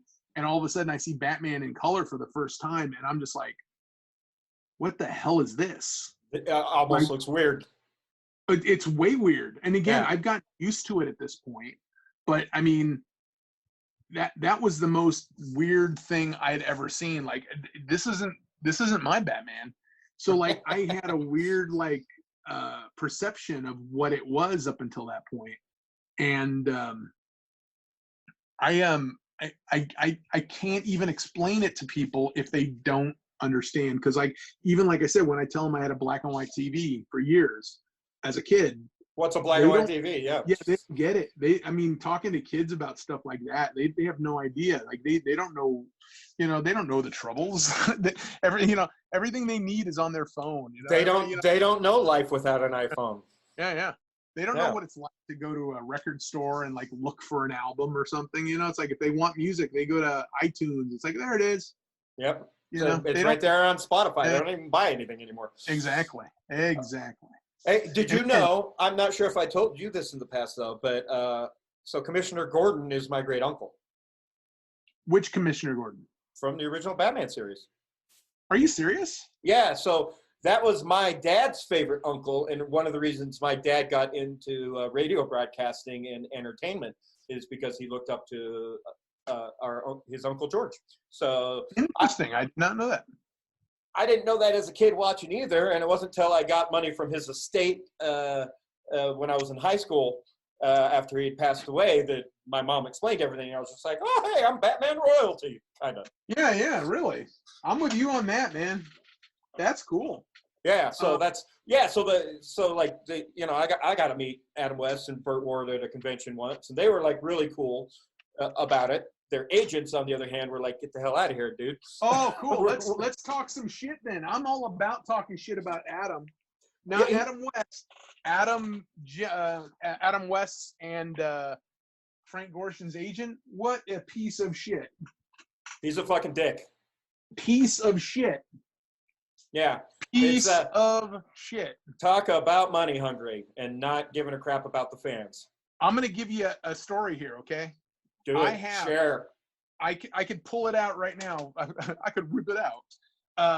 But I have I have somebody's card here that I always use to do my circle templates. I apologize to Chris Noble in Bridgeport, Texas. Free promotion for Chris. Yeah, I just put it up. Generally, I put the backside up, especially if I know I've got I'm recording, but I just looked at the backside and there's something else on the backside, so I chose not to put that up there. Because it's like I put notes on the back of my card so I could, get back to things and stuff. Yeah, and y'all got your techniques. But anyway, yes, his agent. Yeah. So yeah, super piece of shit. I was at a a signing in LA as a kid. And Frank Gorshin, Adam West was there. And I got Adam West to sign my Life magazine featuring Batman, right? So anybody who's not familiar with this thing, it has Adam West on the cover, dancing or bouncing on a trampoline of some kind, which you don't see. You just see him up in the air and his cape all fluttered out and stuff, and it looks cool and whatnot. But it is an odd looking cover, but it is what they call the Batman issue of what, Life magazine. So anyway, Adam West is doing these conventions here in LA, the Los Angeles Comic Book and Science Fiction Convention, right? I don't know if you remember it. We used to call it the ambassador. We used to call it the Shrine Show. Yeah, which I've never actually been to that show. I've always heard good things. Okay, now this is the crazy thing about it. We always used to call it the show at the Shrine, but the show originally didn't even start there. When the show started, it was actually at the Ambassador Hotel, which is the place where Robert Kennedy was assassinated in. So every month, generally the first or second weekend of the month, they had the convention there. And so as little kids, I had a buddy who went ahead and he'd go every month. And then one day we must have been talking. He made mention to me about it, said, "Hey man, you've never been to this thing?" And I was like, "Holy cow, no, I don't know anything about it." So we went, and he took me to my very first comic book convention. The kid's name was Scott Lee. Scott Lee actually drew comic books working at Event Comics. So he's like my first high school friend who actually got into comic books. So always helps to have that personal connection. Yeah. Oh yeah. So he's the guy who got me into comic book conventions and stuff. At my very first comic book convention, I got a signed John Romita Jr. first comic book, like his first Spider-Man comic book that he drew. I have it signed by John Romita Jr. because my friend Scott Lee gave me a copy of it and took me to the comic book convention in LA. So anyway, all of a sudden, this comic book convention becomes the greatest thing I've ever been part of in my entire life. And it's the only thing I look forward to.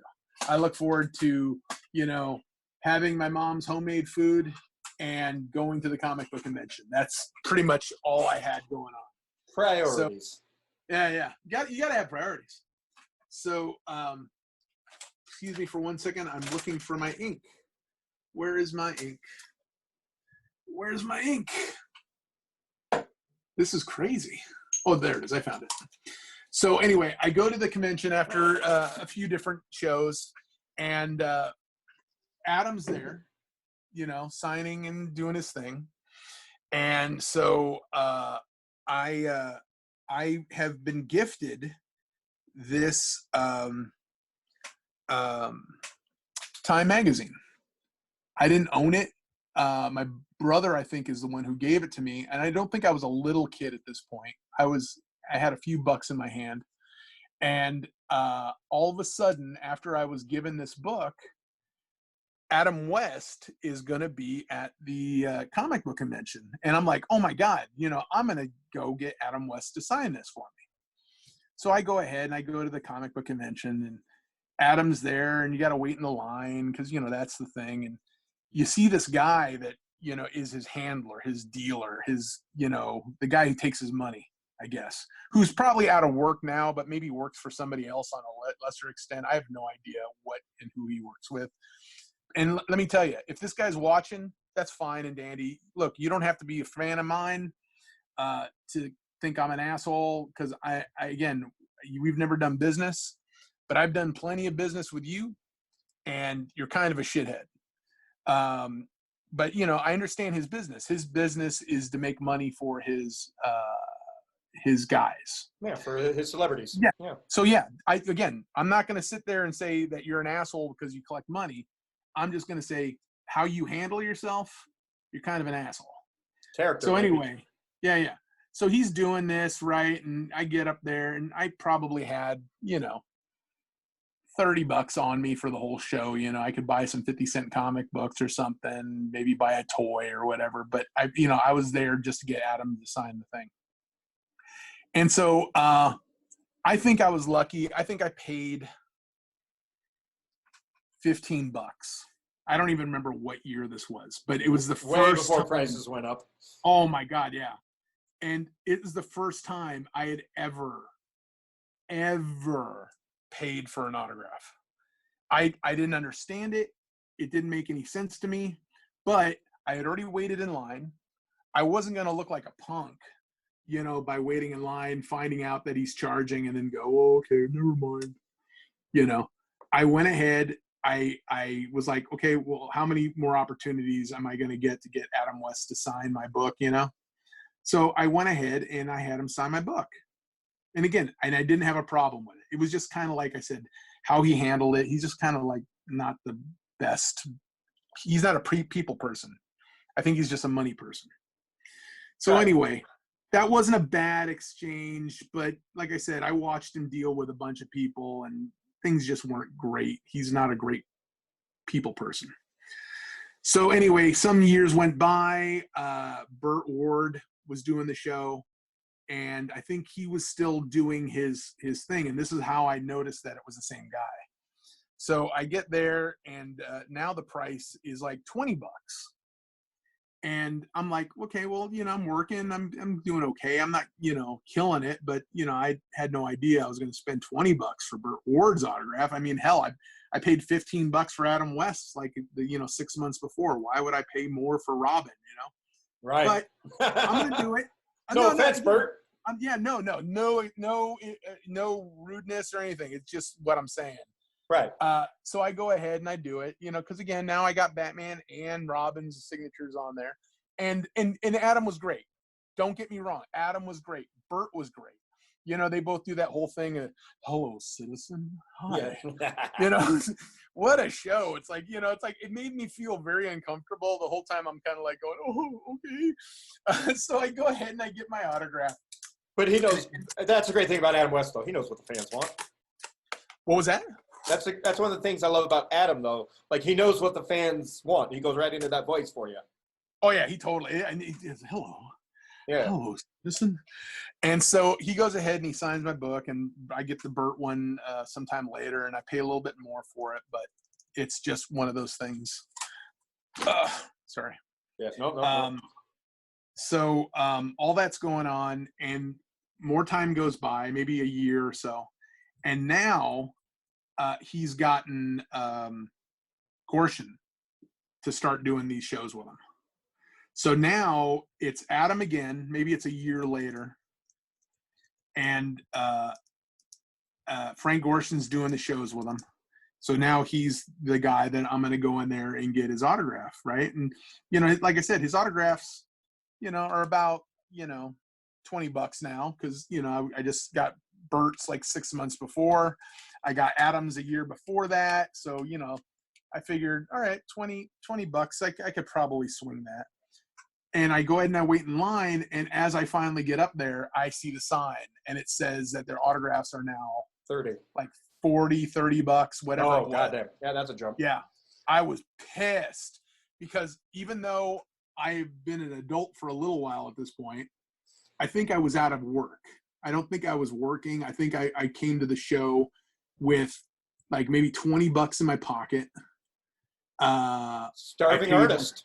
Yeah, well, I wasn't even an artist. I had a regular job back then. But, like I said, I showed up, thinking like, okay, well, I can afford the 20 because I have it. I paid my $5 to get in and had the 20 for the sketch or the signature. So I had it, right? But then I'm like seeing the sign that says that he wants like $30 or something for it. And I'm like, ugh. So I've already been waiting in line.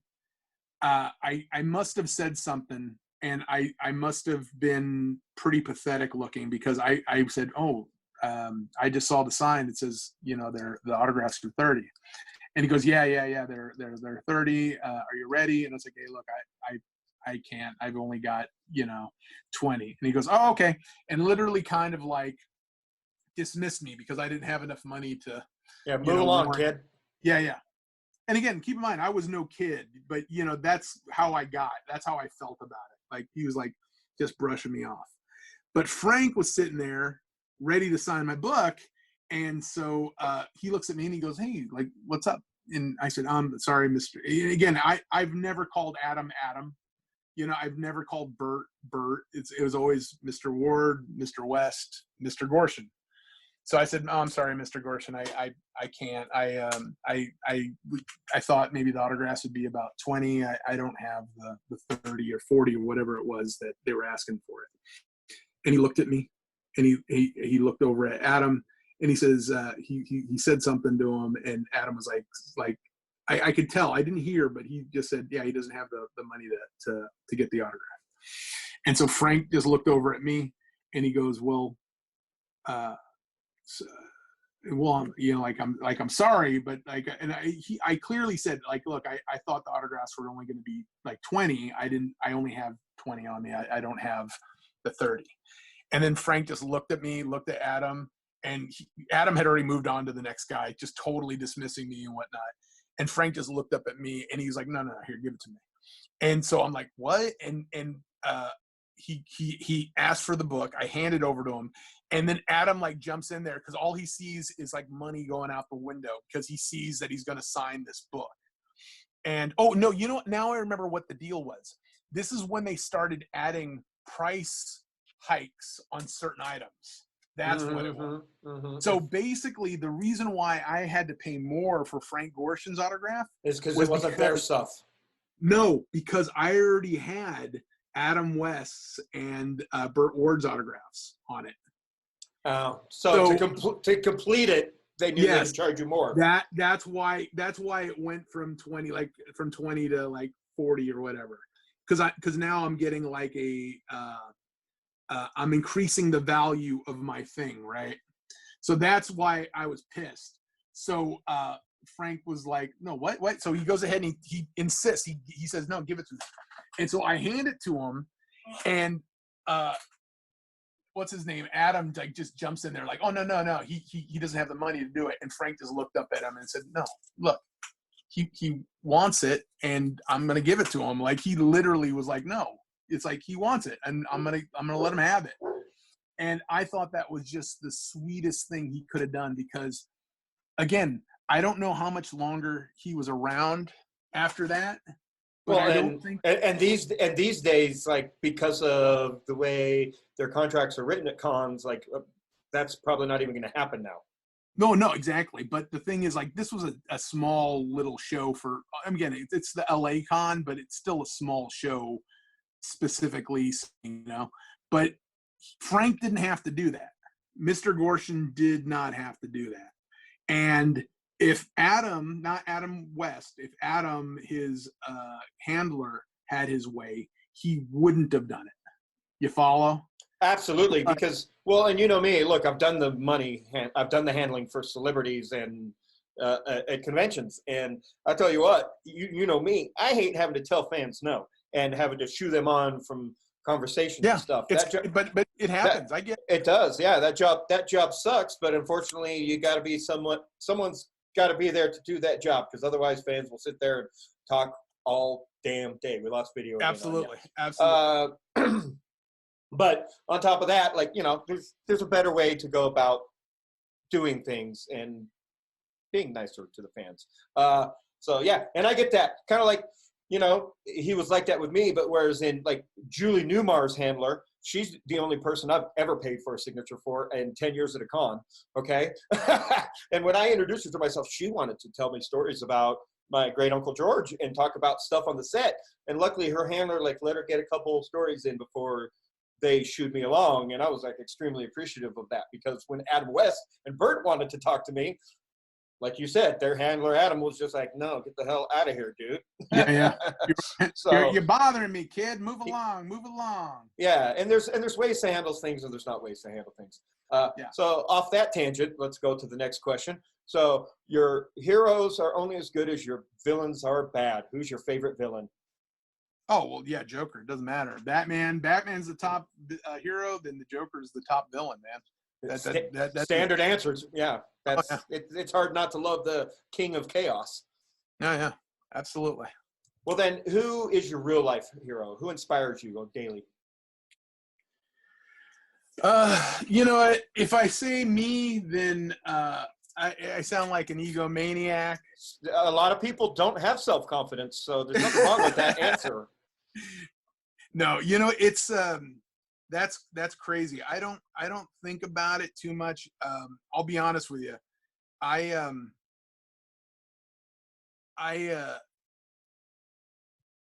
My friends used to be my best resource.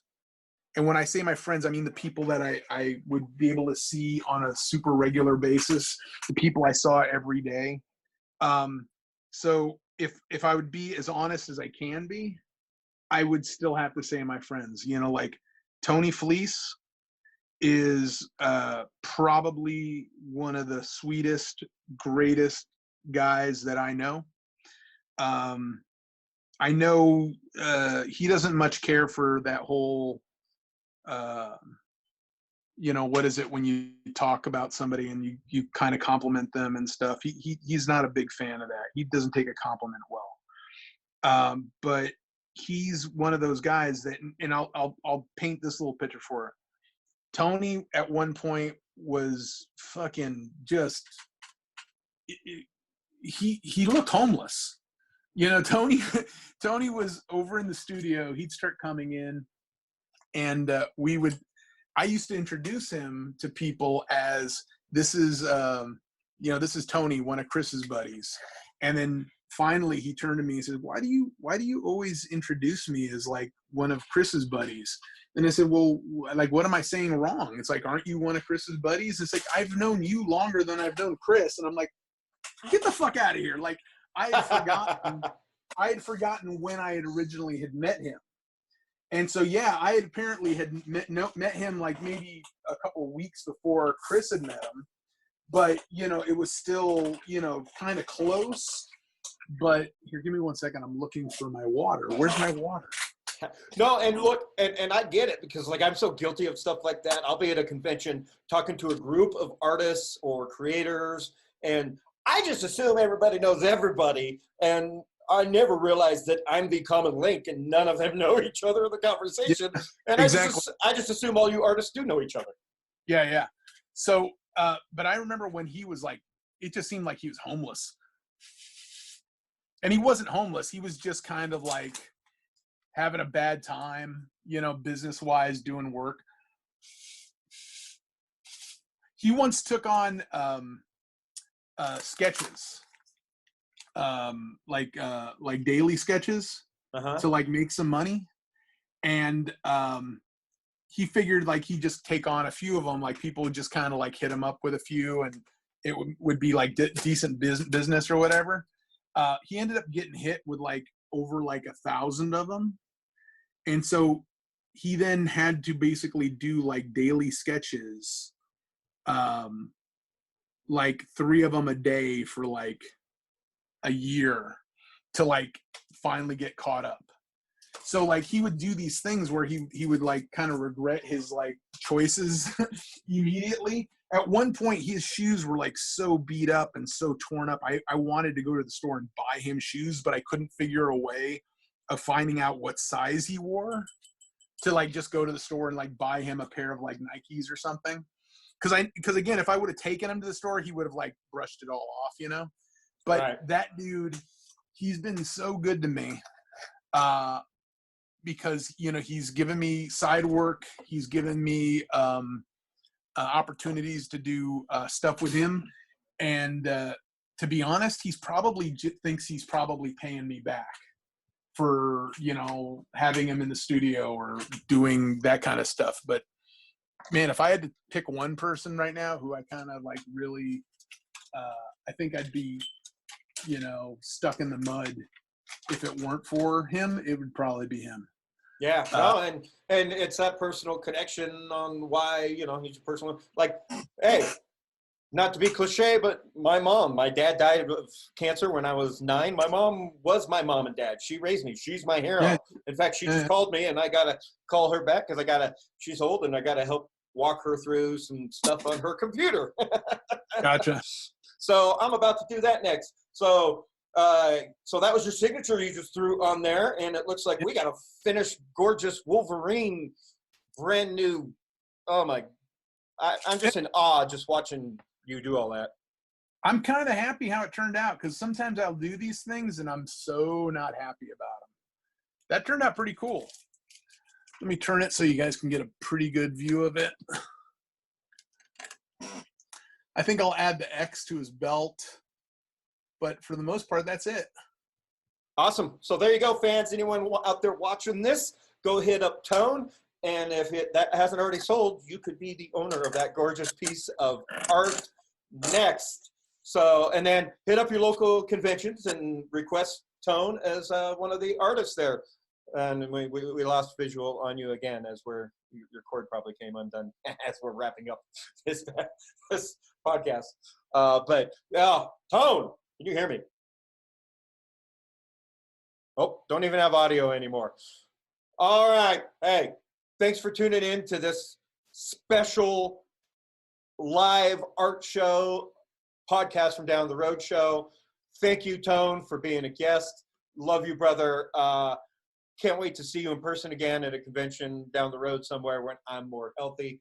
And for those of you that have watched this all the way through, don't forget to leave your comments below and tell me why you deserve this sample bottle of Everyday Natural Products